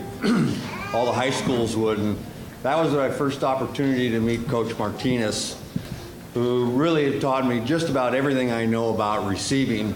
So I knew it was pretty much a slam dunk. The problem was I had to talk my father and letting me go to a junior college, is what they used to call it back then, as my two brothers went to four-year universities. But it's amazing how things work out, and with a little hindsight, it's probably one of the best decisions I've ever made, allowing me to grow up and mature a little bit before going on to a four-year university. But once I really knew, it was our first game, we played Fresno City College. Coach Bill Dickey was doing his pregame speech and was getting a little fired up. He started slamming his fist into his hand and then hit his wristwatch, and the thing exploded. I'm sitting there, pimply-faced 18-year-old, going, oh, shit. These guys are for real. This is a real deal.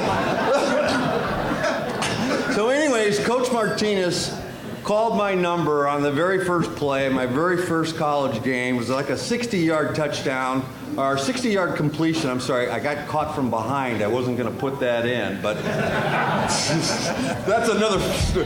Anyways, and at that moment, I knew that I could play and compete with these guys. Perry, what did you enjoy most about being here at CSM as you began your college career? I'm going to look at a little cheat sheet here. You know, as Randy had said, it's really the relationships that we develop, and some of them fade away, but some of them are still here. And I'll tell you a story. My very first day at practice, so I was all this and all that in high school. I come up here, and it's the very first practice in pads. Of course, Martinez calls a 20-yard out, first day of practice. I'm a freshman, catch the pass. Two guys hit me, and three guys jump on me. So I got five guys that are slugging me in the pile, hitting me. My own teammates now, but this is what happens. Little fights and stuff happen in training camp, and I'm getting the shit beat out of me. And this offensive lineman runs down there and dives into the pile and starts hitting guys, pulling guys off.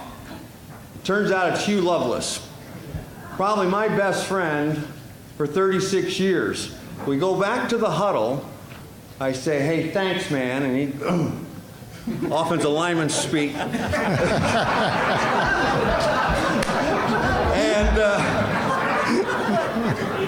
anyways, after practice, he comes over to my locker, and wide receivers and offensive linemen are really two different animals. You know, the receivers are a little... Anyways, he invited me to go out and drink some, I wasn't supposed to say this since his son is there, some beer with the offensive linemen, and it really, to me, everything about CSM, I mean, it got me a full scholarship to Santa Clara University and a wonderful education. But the relationship I have with that guy right there, Hugh Lovelace, who's been like my big brother and bailed me out of a lot of jams and always had my back, I wouldn't trade that relationship and my experience at CSM for anything. So I love you, brother. Thank you.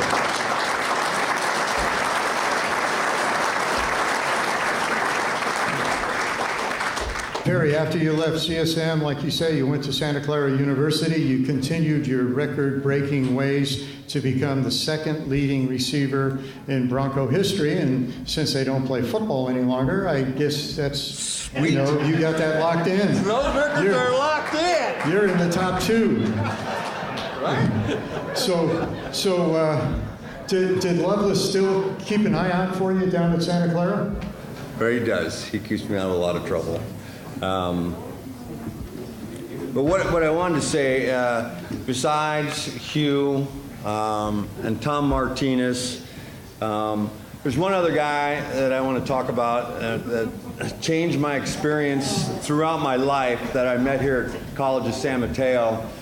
There's a name that nobody will know. Maybe Hugh might. It's a guy named Dennis Haskins. He was a redshirt sophomore. Kurt knows him. Well, Kurt knows everybody. He was a redshirt sophomore, so that means it was his third year at San Mateo. He was slotted to be the starting wide receiver. I come in as a freshman.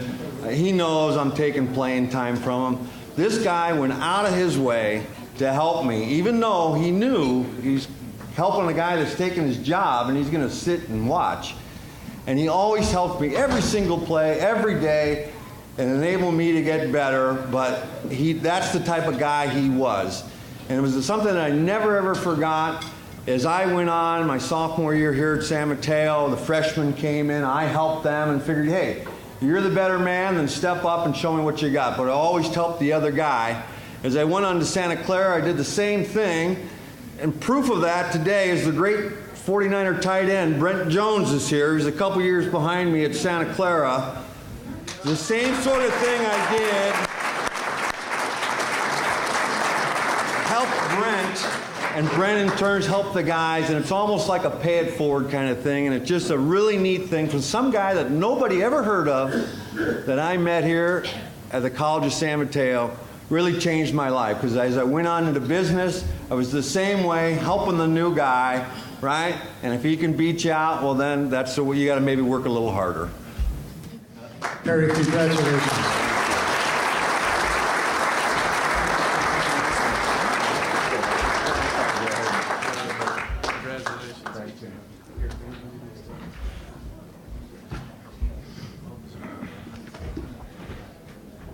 Our next inductee has such an incredible combination of experiences that it almost seems like it's three people, maybe four, and that is Marcel Hitu. Marcel, come on up here. Marcel attended Hillsdale High School, and we've already introduced our common high school coach, Plato Yannicks. You were a star student athlete at Hillsdale High School, and it's really interesting. As a lightweight basketball player, in your senior year, you won the league championship. In basketball, you won the league championship, and in track and field, you were a league champion. Marcel, you started off as a winner. One of the things that's real interesting, if you look in the program, there's a picture of Marcel running with Ralph Likens and Tony Casillas. Those guys are here, and they're still all together. They're still running as a pack. Oh, no. Tony's having a great deal of trouble moving. He's having a great deal of trouble moving, but they were loyal teammates, and these are the fellows that are in the photo in the program with Marcel. Marcel taught and coached at Logan High School, then Cal State Hayward. He's involved with international coaching. He was the 1980 Saudi Arabia Olympic track and field coach. He's been involved with track and field clinics, the Special Olympics. But here's where you have this remarkable shift of gears. He became the Dean of Instruction of Heald College. So Mike, maybe he was your boss one time, I don't know. And then he was the Director of Academic Affairs for the University of Phoenix, and then Director of Satellite Campus for the West Hills Community College District, just recently retired. Marcel, what makes you tick? What are your central values that underlie your tremendous work ethic and ability to focus and get things done? Besides my hyperactivity, probably God first in my life. I need Him in my life, and I've always had Him in my family. We're a very proud family, and lost our mom and dad very early on, and we didn't ever want to let them down. I never want to let my teammates down, and my great coaches. I was really, they really taught me a lot. But my core values, what I call the 3 C's: caring, concern, and compassion. Care about everybody. I work with Jim Santos in Special Olympics and with people that have a lot of limitations, but sometimes do more with their limitations than our potential. Being concerned about our students. When I was the director of a college, with my boss Willard Llewellyn's out there, and from Hartnell, and the compassion. You got to be able to cry with people. People cried when I came here from Plato Yanitz was my coach. My mother died, and when I came here, my teammates, my teachers, Julio Bertolazzo, the athletic director, they took myself and people like myself that had a lot of hardships and deficiencies in academics, and they never gave up on us. And so I just decided early on that if I could be lucky to start getting good grades and become a coach and teacher or director, I would never give up on people. So it's really people that help me be who I am today. That's what makes me tick.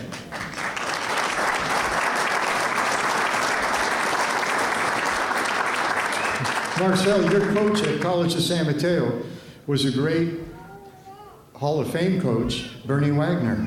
What did your association with Coach Wagner mean to you, and how did CSM help form the foundation of your future success?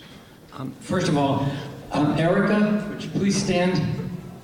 Bernie Wagner was inducted in the Hall of Fame, and Erica, his daughter, could not be here, so Tony Casillas and I came here, and then Ralph, Tony, and I went to visit Coach a couple weeks before he died. Erica, we thank your father and your family for sacrificing so much to help us be successful. He was a great man.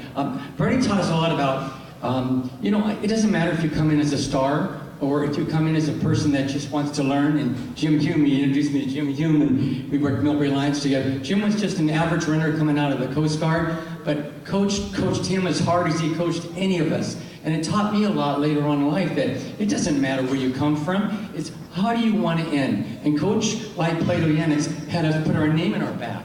And he said, how do you want people to look at you? You already know if you really ran hard or not. What is it about you that they'll remember? Did you give up? Or did you give it 100%, even though you might have been beaten? So those are some of the things that he formed with me, and the teammates I had, and that's why we have people who were teachers, lawyers, and very successful people. And I hope I'm one, but he was a great leader. Marcel, your coaching career spans so many levels, and you've had so many successes. What's the highlight of your coaching career? It's not so much coaching the student athletes. Jim Santos, where are you? Could you stand up, please? Wherever Jim is. Jim's a Hall of Fame coach. Jim phoned me up one day and said, Marcel, you worked with autistic and Down syndrome. I started an adaptive PE program at James Logan. We need a director of outreach for Special Olympics. I went out to Washington, D.C., met the Shrivers and Kennedy, and I will tell you that's the greatest coaching I ever did. Taking young people who a lot of people wouldn't talk with, or a lot of them were closeted, working with them and helping them develop and feel like they could be part of society. To me, it was one of the most difficult, challenging jobs, but the most gratifying, and that's not to take away from any of my student athletes that I coach. It was a great opportunity, and I think that's my greatest coaching contribution. That's fantastic. Tony, I know you've got something here. Do you want to make a presentation? Yes, I do. That's good. Tony Casillas. Thank you for having me. It's an honor to honor Marcel. Honest to goodness, I've grown up with this guy pretty much. But he's been inspirational, challenging, competitive. But I love this guy. You can't deny Marcel, and I hope everyone appreciates. I mean, we all talk about Marcel. Others says, "Yeah, Marcel's coming by. Watch out! He's going to start talking in your ear, and he's got to make the rounds, you know." But this guy is a great man, and the friends that Roy Roberts is sitting at the table, South City boy like me, and a couple others. Kids. But anyways, let me give this present to him before I mess up. Pull it out. No, I'm not going to pull this out. Pull this out, Marcel. Turn it around. A real supporter. A real athletic supporter. Forever. College of San Mateo. God, thank you. Love you. Can I say one more thing? Yeah. I want to have this man, Ralph Likens, he and I went to Hillsdale together with Plato. We broke the 2-man 10-mile. Been friends since high school. High school. Ralph and I set the record, national record, and then came to JC and it became an American record. He is, in my mind, the greatest runner I ever competed. I am not here without you, Ralph, and I want you to know that. Every record you broke, I worked with. Thank you. Thank you, Marcel, Tony, and Ralph.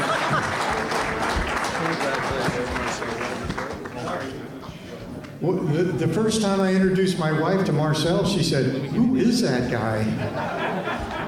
Wow, he is intense, and when he talks to you, and cool.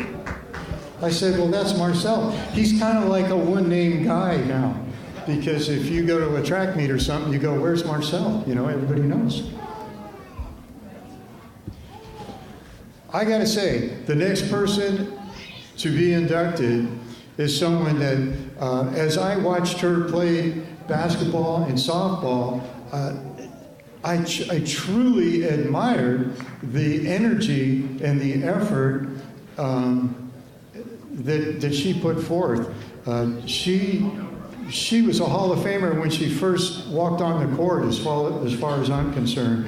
This is Beatrice B. Godoy Chavez. B, come on up here.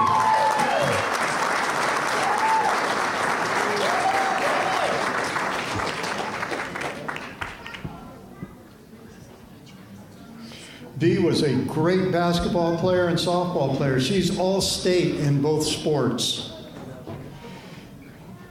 She averaged 17 points a game, 5.1 rebounds, 6.2 assists, and 4.3 steals.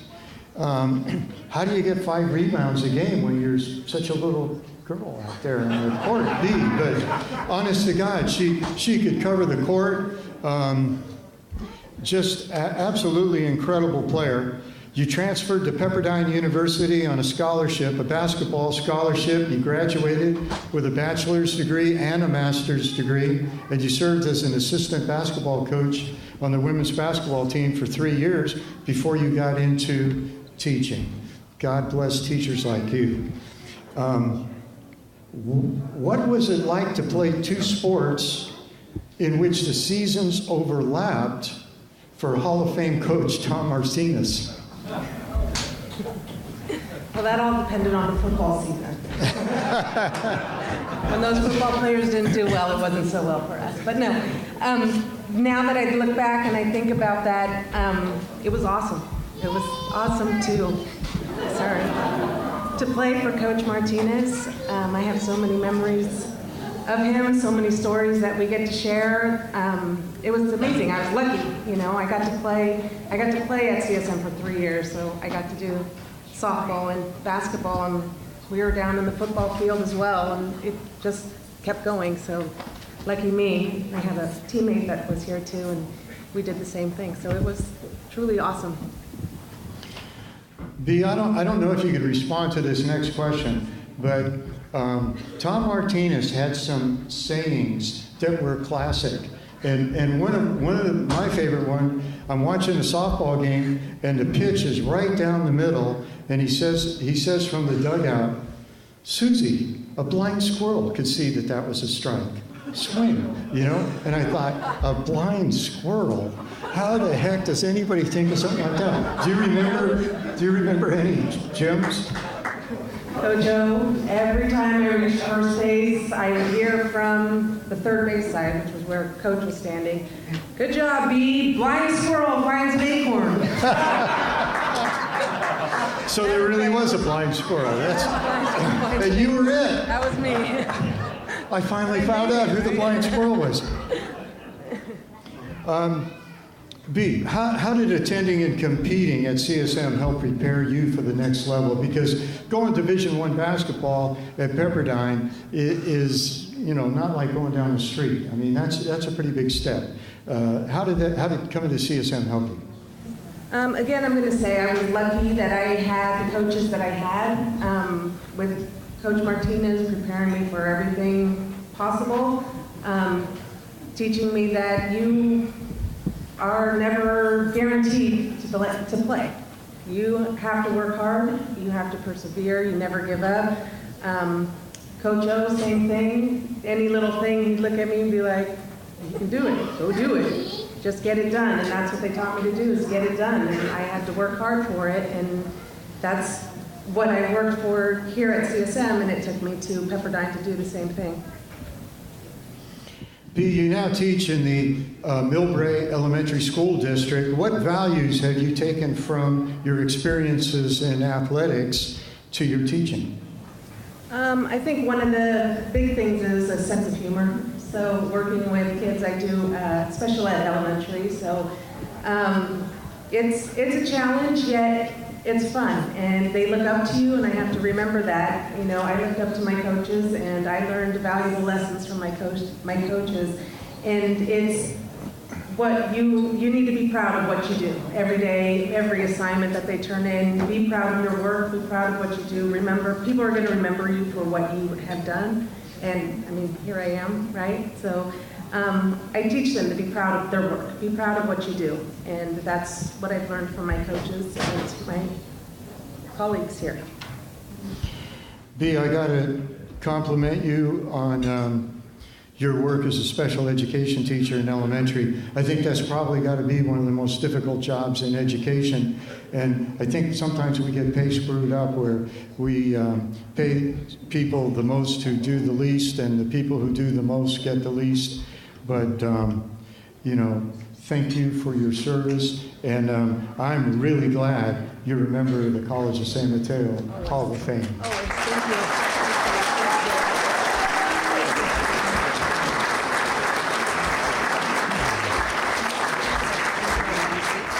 Back in the early 70s, which to me doesn't seem that long ago, but back in the early 70s, Mike Solari was playing football at El Camino High School, and he had good coaches, Lonnie and McCormick and doggone John, I drew a blank. Starts with an H. He was our strong safety. His dad was the coach at El Camino. Heffernan, yeah, Coach Heffernan. And then you came to College of San Mateo, where you had some pretty good coaches. Mike Solari, come on up here.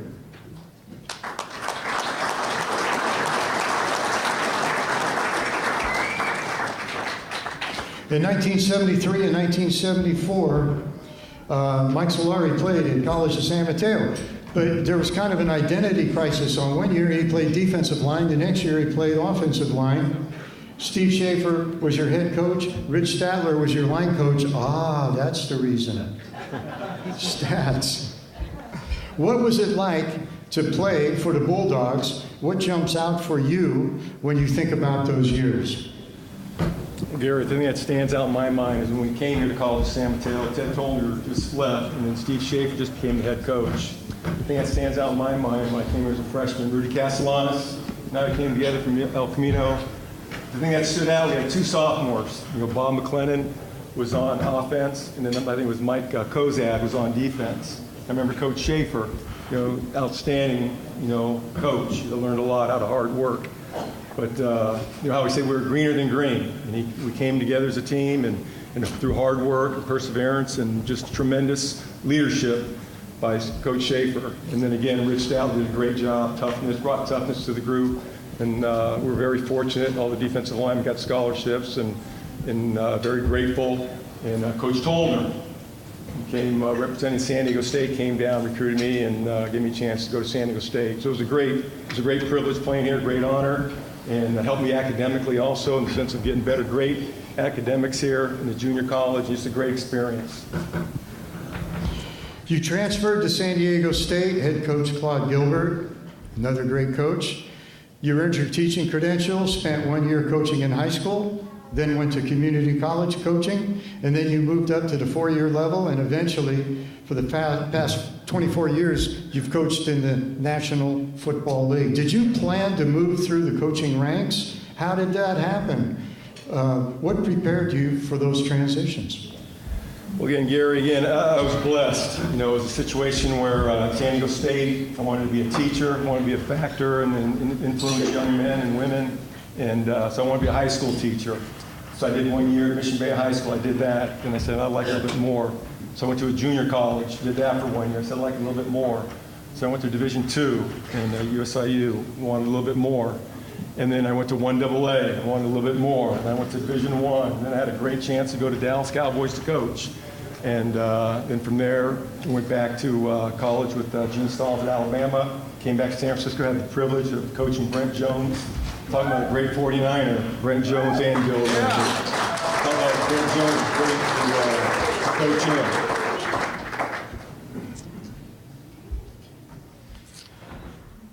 I'll get a break from the script just for a second here and say editorial comment. The San Francisco 49ers, for a number of years, have had kind of a mystique that they do things the right way.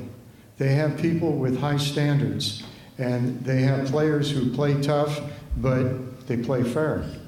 Mike Solari, after meeting you a couple weeks ago and then doing some research about your career and knowing the coaches that you had, I gotta say that it's the coaches like you and the players like Brent Jones and Bill Ring that really kept that tradition. We talk about the theme today of values and standards and traditions and maintaining those. Thank God you guys were with the Niners. I hope as they reorganize, they can find those kinds of standards and emphasize them. But you're the kind of quality guy that helps perpetuate those things. And it just is it's really neat that you're a Bulldog.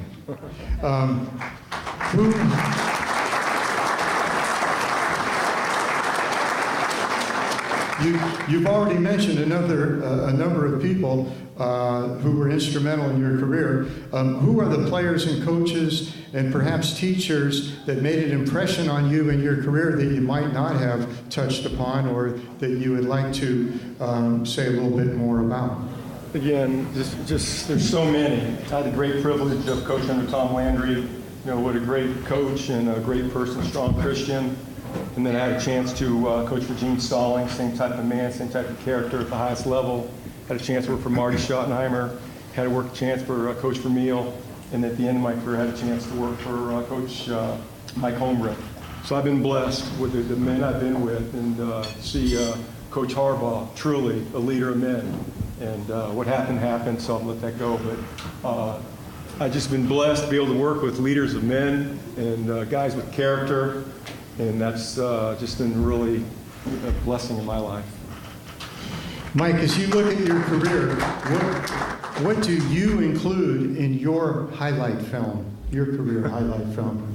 In my highlight film, I always wanted to be looked at from the players. That was a factor also in making them a better person, in the sense of whatever represented in the offensive line room or the tight end room. I always wanted the player to be a better person. And the other thing I want them to realize is I did everything I could in my possibility to make them be a better football player, to make them be able to achieve what they want to achieve. Because like in the National Football League, you're drinking a glass of wine one day, and the next day you're picking grapes. So, but I always wanted to be steady. I always wanted to be, they could look at me and I would not waver and always be a great influence on them. Mike, we met a couple of weeks ago during a press conference. One of the things that really impressed me was a comment that you made that you are always learning. You're learning from other coaches, and you're learning from your players, and you're learning from players who come from other teams. I think that's a remarkable awareness and a focus that you have for someone who's been in coaching for so many years. How did you come to that realization, to that mode of operation? Well, again, it's something that you love. Whenever you love, it's like the people in this room, you have a passion. Whenever you have a passion, you always want to be the best you can be. And the thing that helped me out was going to a clinic or these NFL camps, going to a training camp, watching the 49ers, watching the different pro teams practice, and then doing the work, since there's film. As much film work and study. And obviously my wife, Patty, she understands how hard it is being away from the home, my daughter, Tamara. But again, it's just whatever you want to do. And that's what's great about what we have here in the United States, and what we have is you can achieve whatever you want to achieve. You just got to work at it. Mike, I think it's a great testament to your character and your coaching career that you have the outstanding coaches and teammates here tonight to help celebrate your induction into the Bulldog Hall of Fame. And you join a list of coaches that's really quite special. So congratulations. Thank you.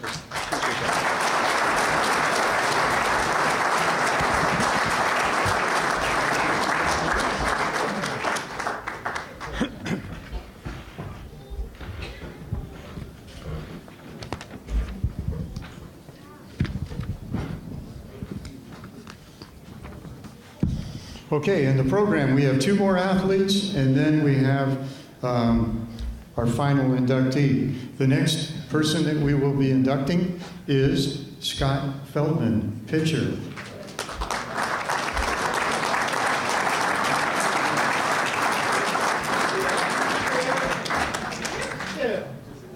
Scott Feldman was an All-American pitcher at College of San Mateo. Yet at Burlingame High School, you didn't really have strong aspirations for a career in baseball. What happened to make baseball more important?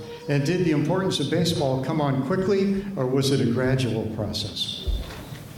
Really, I came up here with no real goals in mind or anything like that. And once I came up here and met Coach Williams and kind of got squared away with baseball, I think that's when I first really started taking baseball seriously. And, if I hadn't come here, I would probably, who knows what I would be doing, really. This place was very instrumental in what I'm doing now. So can't thank Coach Williams enough, and also Eric Giesiger, who actually convinced me to come here. He was a Bulldog before, so those two guys right there were huge for me to where I am now. Scott, you spent most of your career in the American League. Oh, so for someone who doesn't know, Scott left College of San Mateo and he went into professional baseball. You spent most of your career in the American League, but last season you were in the National League with the Cubs, and you finally got to go to the plate. This is an exciting thing. What happened? Hit a damn home run.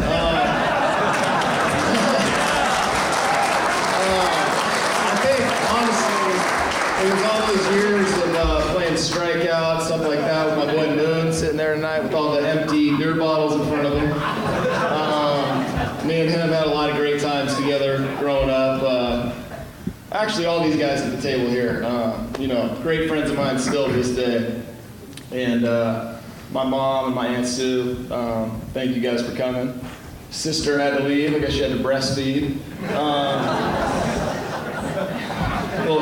Maybe a little TMI, Gary? But no, I mean, that's a real highlight of mine. I mean, the pitcher, everybody says we're not athletes. I'm not a great athlete, I know it, but, every once in a while I get up there, you get lucky. And also, shout out to Brent Jones tonight, one of my favorite all-time football players.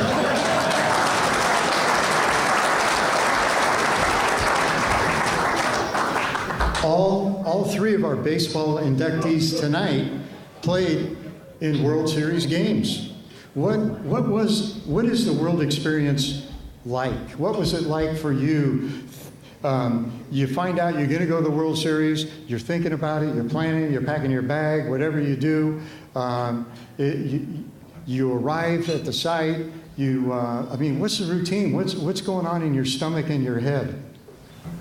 There's a lot of stuff going on in your head. It's the biggest moment for all of us. We've all been thinking about something like that when we were a little kid. And for us, being with the Rangers, we were 2 years in a row. We were very close to winning the whole thing, but unfortunately, we got 2 second-place rings, which look nice, but, who's going to wear a second-place ring? It is sit in my closet. I'm kind of embarrassed to even say that I have them. Oh, too bad. Yeah.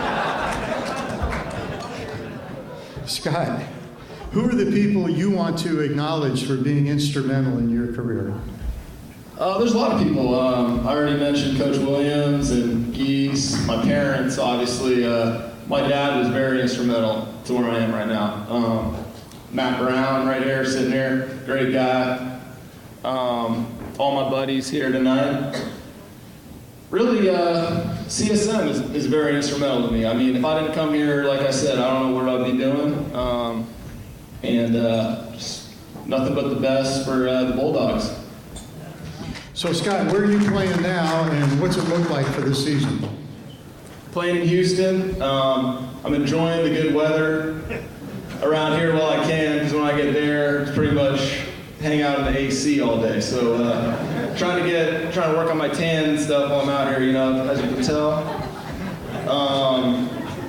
And just enjoying the outdoors, because pretty soon, playing indoors in a roof stadium, and there's a lot of mosquitoes out there. So trying to stay inside once I'm out there. But I love being around here. Scott Feldman, it's a pleasure for us to induct you into the College of San Mateo Athletic Hall of Fame. Good luck to you. Thanks, Joe.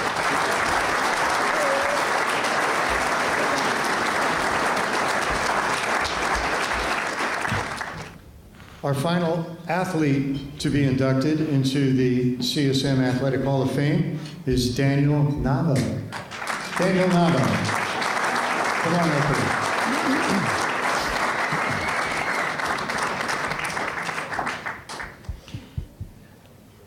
The Daniel Nava story is something that will become part of baseball legend or Bulldog legend, it could grow in proportion that we don't really know what really happened.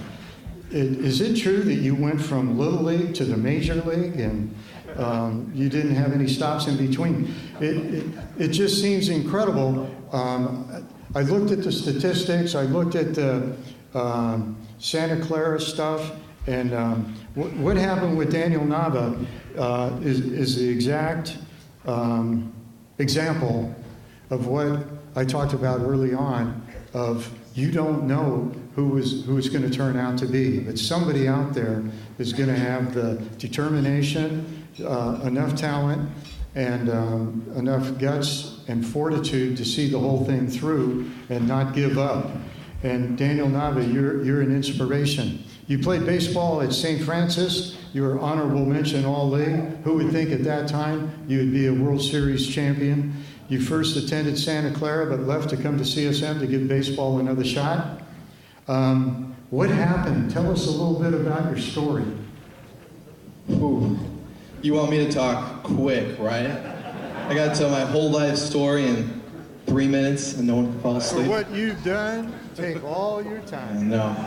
Well, what happened? St. Francis, I was 4'10", 70 pounds my freshman year. I was talking to a little boy over here, and he's already taller than me, and he's 10 years old. So, and then I talked to my high school baseball coach, Chris Bradford. He came, and we were reminiscing about my first home run that I ever hit that barely cleared a fence, and our debate was it 3 feet or was it 10 feet? And it was 3 feet. It barely went over. But anyways, the story is it's a story I feel blessed to share, because going into high school and being an honorable mention was something I thought that was going to be the highlight of my career. And actually, my coach, he gave my dad, after my junior year, I got one hit my junior year. I think I was 1 for 5. And he gave my dad the ball, thinking this would be the last hit I'd ever get. I didn't know this. I didn't find this out till after the fact. So I'm going in like senior year, I'm like, yeah, I'm about to ball out. And then I find out, he's like, well, here's the ball because you're never gonna get another hit your whole life. Which I didn't blame him, because I wasn't very good. But anyways, by the time that I got to Santa Clara, I walked on, tried out for the team. Wasn't very good, got cut, and I thought I was done. So I was washing uniforms. 2 years I was the team manager, doing the fun stuff, setting up the field, tearing down the field, all the things that probably when you're a player, you make fun of those guys all day long, but that was my job. I thought I was done. And then after 2 years, I had to leave Santa Clara. I ran into a fellow Bulldog, Chris Mazzavilla, at a gym, and he convinced me to come to College of San Mateo and try out. Walked into Coach Williams' office, I want to say August, and he goes, hey, well, when was the last time you played baseball? And I said, oh, 3 years ago. And the look on his face, I think he had a paper in front of him, and he looks down at it, and I guarantee you, he's like, what in the world is this kid doing here? He hasn't touched a bat in 3 years?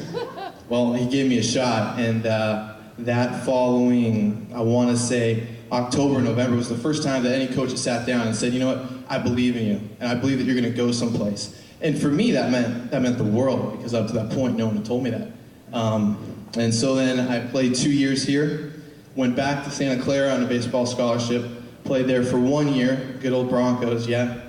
And then I took a year off because no one signed me, no one drafted me, and I was playing co-ed softball with one of my buddies over there for a year.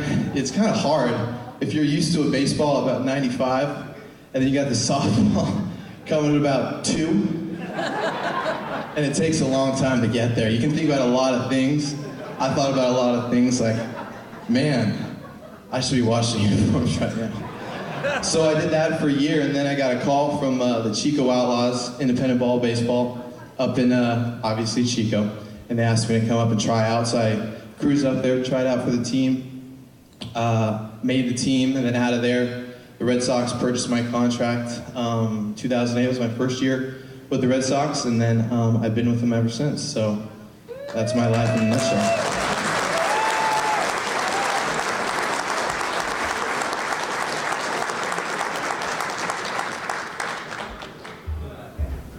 Playing in Chico, he kind of went past a little bit there.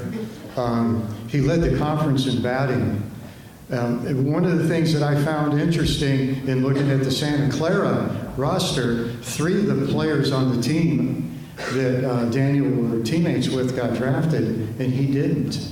And then he ends up playing in Chico and knocks the heck out of the ball. You're going to get tired of telling the story, but there's some people who don't know it. Your first time at bat in the big leagues, went into the record book. What happened?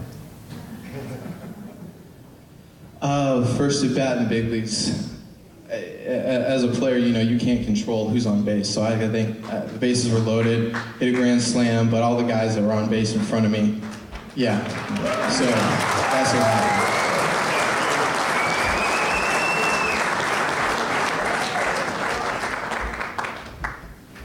You saw Edelman's t-shirt. You missed your opportunity. You should have had a t-shirt that said, the hit.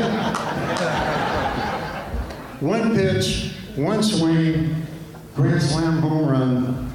Wow. And so that did go into the record books. I think it's been done 4 times, 2 times, 1 time. First time by a Bulldog. Daniel, what's it like being in the dugout, going to the on-deck circle, walking to the plate? What goes through your mind? And is it different when you're in a regular season game or when you're in the World Series? What's the mental torture that you go through? Or do you go, damn, this is fun? You know, what goes on? Man, there's a lot of things that go on. I know my first at bat, it was kind of rainy outside, and I thought the thoughts you never think about as a player. And hopefully the bat stays in my hand. Hopefully it doesn't fly out of my hands. And I was like, this game's in Sports Center. I'm going to spear somebody with a bat, and then I'm going to be sent down. And I had all these crazy thoughts. So at least my first game, I was probably the most nervous my first game. I think by the time you've had an opportunity, and fortunate enough to have an opportunity to play for a couple of years, you kind of get into that routine of, all right, it's another game. That World Series is special, don't get me wrong. But that first one, whether it's your first at bat or that first pitch or even that first catch that you get, there's always something about that which holds a little different weight to you, especially for me, just I guess where things that started from. It was fun, but at the same time, every single day, if you're in a good place, if you're struggling, some days you're going, man, I don't want to face that nasty righty, and some days you're feeling good, you're all right, I'll take Verlander today, but sometimes it doesn't really matter if you're struggling, if you're going well, but it can change in a given days. Did you ever face Feldman? No? We're not going to talk. We're not going there. Okay, we're not going there. Hey, what's it like? Daniel, what's it like being in Boston, walking around, and people go, hey, there's Daniel Lombo. It doesn't happen. Does it? No. You've never been like, hey, come over here. I want to introduce you to my mother, or sign her, her cane. Anything like that. They do that for a Big Papi. For me, it was, wow, you really are that short. Yeah, I know. I know, guys. Appreciate it. I used to be shorter, too, so this is a good day. Daniel, who are the people you want to acknowledge for being instrumental in your career? Oh, man, there's a lot, but, I'm at the end of this speech, so I'll keep it short. First and foremost, I wouldn't be here without God, and the road that I've taken, a lot of people can say luck and can say coincidence, but I believe different. And that's shaped my journey in washing uniforms at 4 a.m. and being in Inglewood when you're up to no good, washing uniforms, that's not fun. And there's some stuff that some guys got that, some guys didn't, yeah. But anyways, that's first and foremost, so I give the glory to. But Coach Williams, that meeting, and I told him this briefly, but that meeting when he sat me down and said, you know what, I believe in you, meant a lot. Because at that time, I didn't have anyone telling me, I believe that you're going to go someplace. I believe that this is going to happen. And when you never had that, it holds a lot of weight. And then all the other coaches I had, unfortunately, not all of them could be here, but I had my high school coach, who's been a great support, Coach Chris Bradford. Thank you for stopping by. And Bill Duplicia, who got to AAA with the Dodgers. He kind of gave me the calm down when you go 0 for 4 in one day, you don't need to kill yourself, things are going to be okay. And then my outfield coach, Brian Vogel, who was a great support along the way in terms of here. But post that, I would thank my wife as well for some of the ups and downs that I've had since then. And you got to have a strong foundation, so I've got a good one. That would be Rachel. Thank you.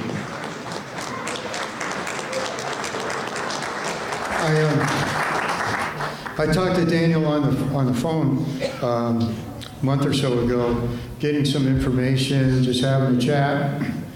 I hang up the phone, and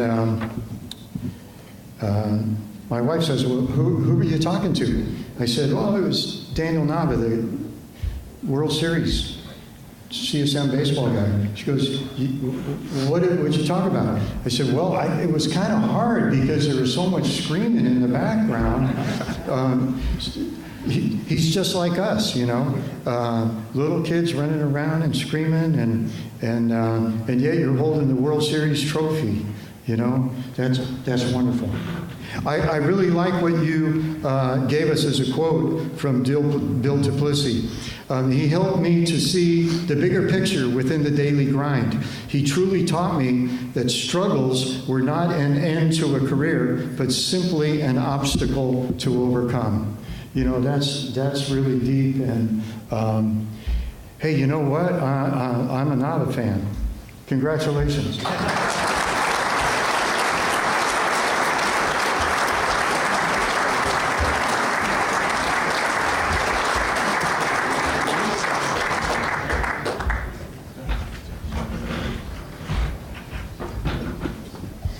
We are so lucky to have such wonderful, hardworking coaches who do such a great job with our student athletes. And, you know, in education, everything now is performance. Prove it. You know, put the numbers out there. We only believe it if you can show us the numbers. And I think we've seen a lot of fantastic documentation tonight of the wonderful program that we have. Our final inductee. This is the other side of the bookcase. We started off with Giulio Bortolazzo as a bookend on one side of the evening, and now Ron Galatolo is the bookend on the other side. A great president, superintendent, a great chancellor. Ron Galatolo is the chancellor, which means he's the top administrative leader, the top administrative official of the San Mateo County Community College District. Ron, would you please come up and join me?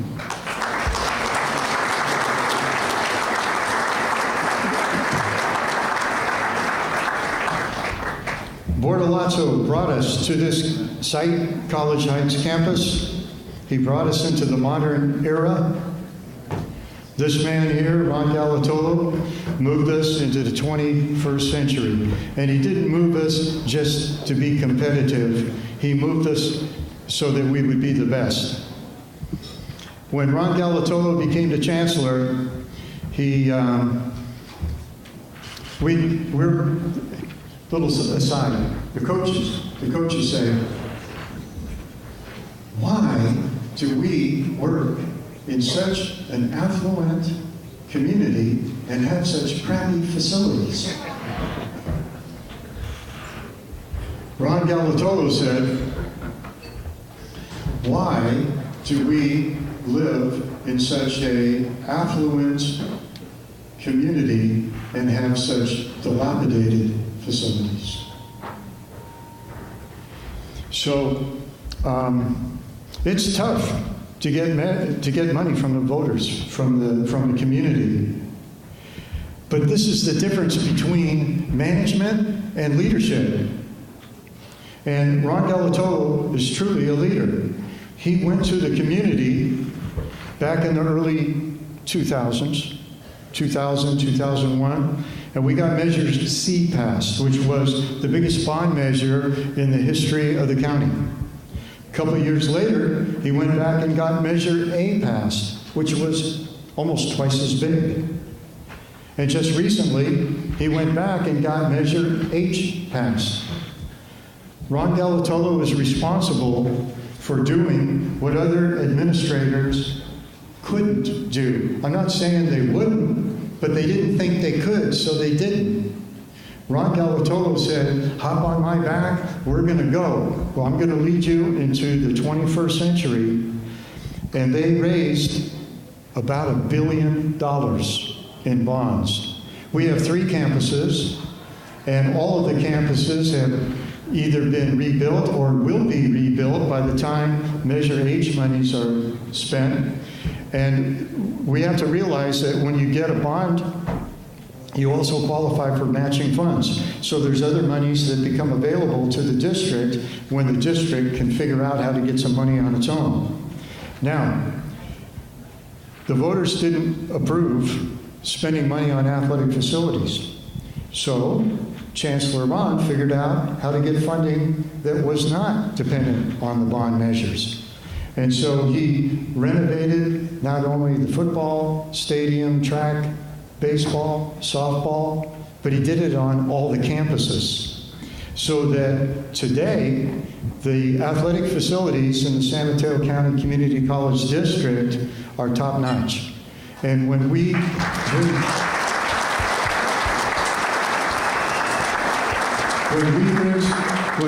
student athletes and their parents up here, they say, damn, we didn't know it was like this. We thought it was just junior college.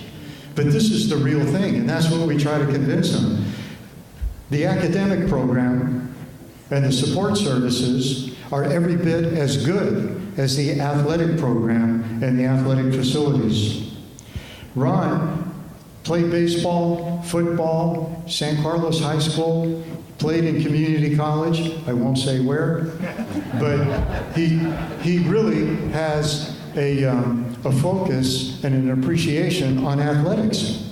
But we have a brand new math science building with a brand new planetarium.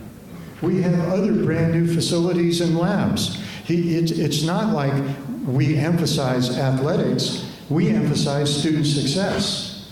And that's a very important moniker of the administration in our district.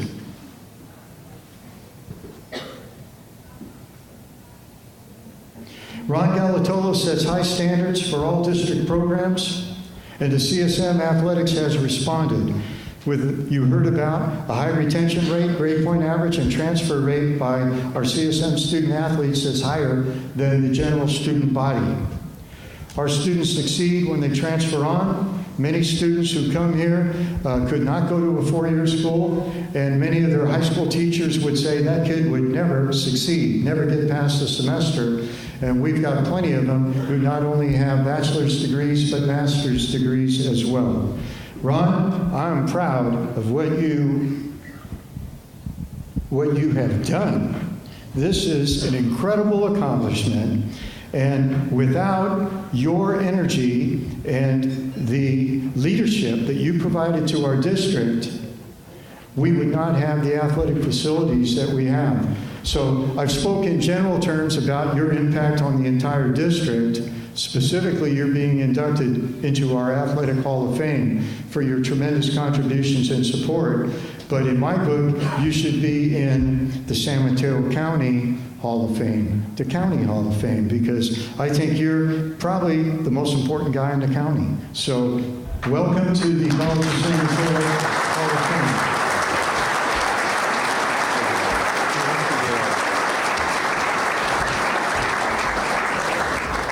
Well, thank you, Gary, for those very kind words. And, you know, first and foremost, I want to thank the selection committee for choosing me. A few months ago, Andreas Wolf and Rich Stadler came to my office to tell me that I was being inducted into the Hall of Fame at College of San Mateo. I immediately responded and said, I must tell you, I'm truly honored, but there must have been 2 or 3 other candidates that you were considering that you could trade me out for. And they said, nope, you're in. And I said, okay, I'm not going to take no for an answer. Okay, do you guys know that I actually played all of my college sports at another college? And they looked at me and said, no, you're not going in for that either. They said, you're going to be there, clear your calendar for late January, please participate with the rest of the inductees. And I must tell you, when I look at the past honorees and the current inductees, I really don't feel worthy of this. I really honestly don't. I appreciate everything that everybody does for me, but it's a team. Everybody here collectively, as a collective soul, has built these beautiful facilities, has made these incredible athletic complexes, not only here, but the other 2 colleges. I just have to tell you that I am really, truly honored. But what I really want to do tonight, and this is very important for me, is I really want to honor this for the past and present coaches. They are the ones that have truly made the difference. We have scholar athletes, many of whom don't go on to achieve what you saw here this evening, but rather they go on to other professional careers. And our coaches have always put scholar athletes first. A matter of fact, one thing that was amazing, and I'll call it a couple of coaches, Larry Owens. I watched him one day when he was the head football coach. Actually, kids would come down to the field and say, I'm ready to play for you, coach. I want to be the best football player I can be. And you know what he would say? Take a walk with me. And he would actually walk up the hill. You're probably testing their conditioning, probably, is what you're doing. But he would walk around this campus, and he would say, your future is here. You're going to be probably a great football player, but probably just a step too slow, or just a slightly weaker arm for you to actually become a professional athlete. So realize, I want you to be on my team, but most importantly, I want you to be a scholar here and move on. The greatest thing I can do for you is give you the opportunity to go to a D1 school and get an amazing education at UCLA or at Stanford or other D1 schools that we transfer our scholar athletes to. So I want to thank the coaches, and I really want to make this a tribute to the coaches who have made a difference. The current coaches we have right now, Nicole Board, Doug Williams, I mentioned Larry Owens, Joe Mangan, you got Brett Pollack and Tim Tolick. These are amazing individuals, amazing individuals. And then we have our legacy coaches, many of whom have been already honored, past and present. But we also have legacy coaches like you heard Bill Dickey being mentioned this evening. The late, great Tom Martinez, who was a dear friend who I admired, and I really, truly love that man. And of course, I couldn't end this without saying the godfather of them all, John Nochi.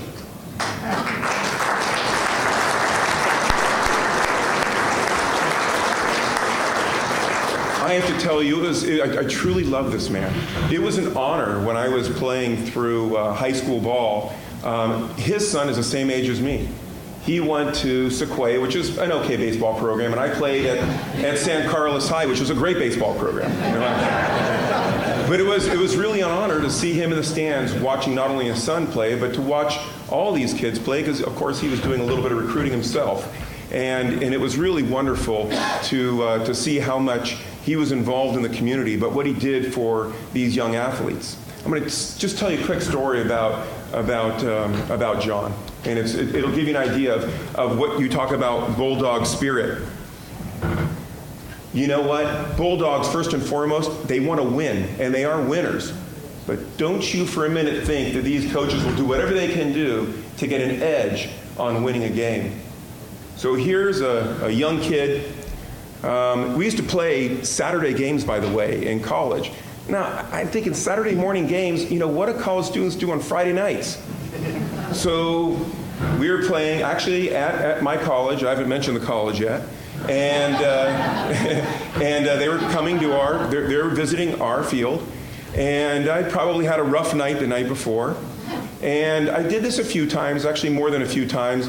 I showed up to the game, a little late. I had my shorts on, I had a t-shirt on, my baseball cap on, carrying my uniform, walking across the field. And my coach at that time, Al Talboy, and John Nochi are standing at home plate. And they're talking and gabbing, and I don't know what they're saying. Then I realize as I'm walking across center field towards the dugout, I see John Nochi point at me. I'm thinking, that's strange. I keep walking. Then I see Al Talboy point at me. Then John points at me again, and then Al points at me again, and Al runs into the dugout. And I'm walking into the dugout, I sit down, I'm getting ready to get dressed for the game, and I look over, and I was batting cleanup at that time, and he walks up to the lineup, and he scratches my name off. And I thought, that's weird, why'd he scratch my name off? I mean, this is nothing new, and so I'm getting dressed, I said, whatever. I didn't realize why he did that until about 20 years later, when John Nochi says, I have to tell you a story. He goes, you probably don't remember this story, but I was standing at home plate with Al Talboy. And I was talking to him, and, Al was saying, please don't beat us up this time, because College of San Mateo, these guys were tough. And remember, back in the days, our hair was a little bit longer, and you'd see the CSM baseball players come, and they looked like friggin' Marines. Their hair was shaved, and I'm thinking, oh my God, these guys are serious. And they were disciplined. And what he said at the time is, Al, you know why we beat you more times than you beat us? Is because you lack discipline. You lack discipline. And I'm now go back, step back. I'm walking across center field. He goes, take Galatola, for instance. And he points at me. He says, look at that. He's walking in right now late. Everybody else is warming up. And you're probably still going to start him. And Al says, well, he points to me, he goes, it's all about discipline. He goes, I'm sure you'll start him, whatever, do whatever you need to do. And they kept going back and forth until finally Poway walks over and scratches my name off the list. And so actually, John, you filled in that conversation that occurred at home plate. And thank you for that, by the way.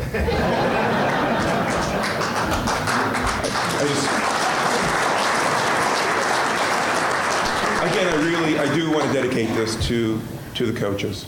Again, past and present. Thank you for everything that you do. You make such a difference in these young learners and athletes' lives. And without them, I must tell you, look around the success you've had. You've mentioned it this evening, that they were really the individuals who inspired you. And I'm going to tell you something. They inspire me. And in closing, I truly do miss Tom Martinez. He was a dear friend. I think about him often, and we were very blessed to have him at this institution for so many years. So thank you very much.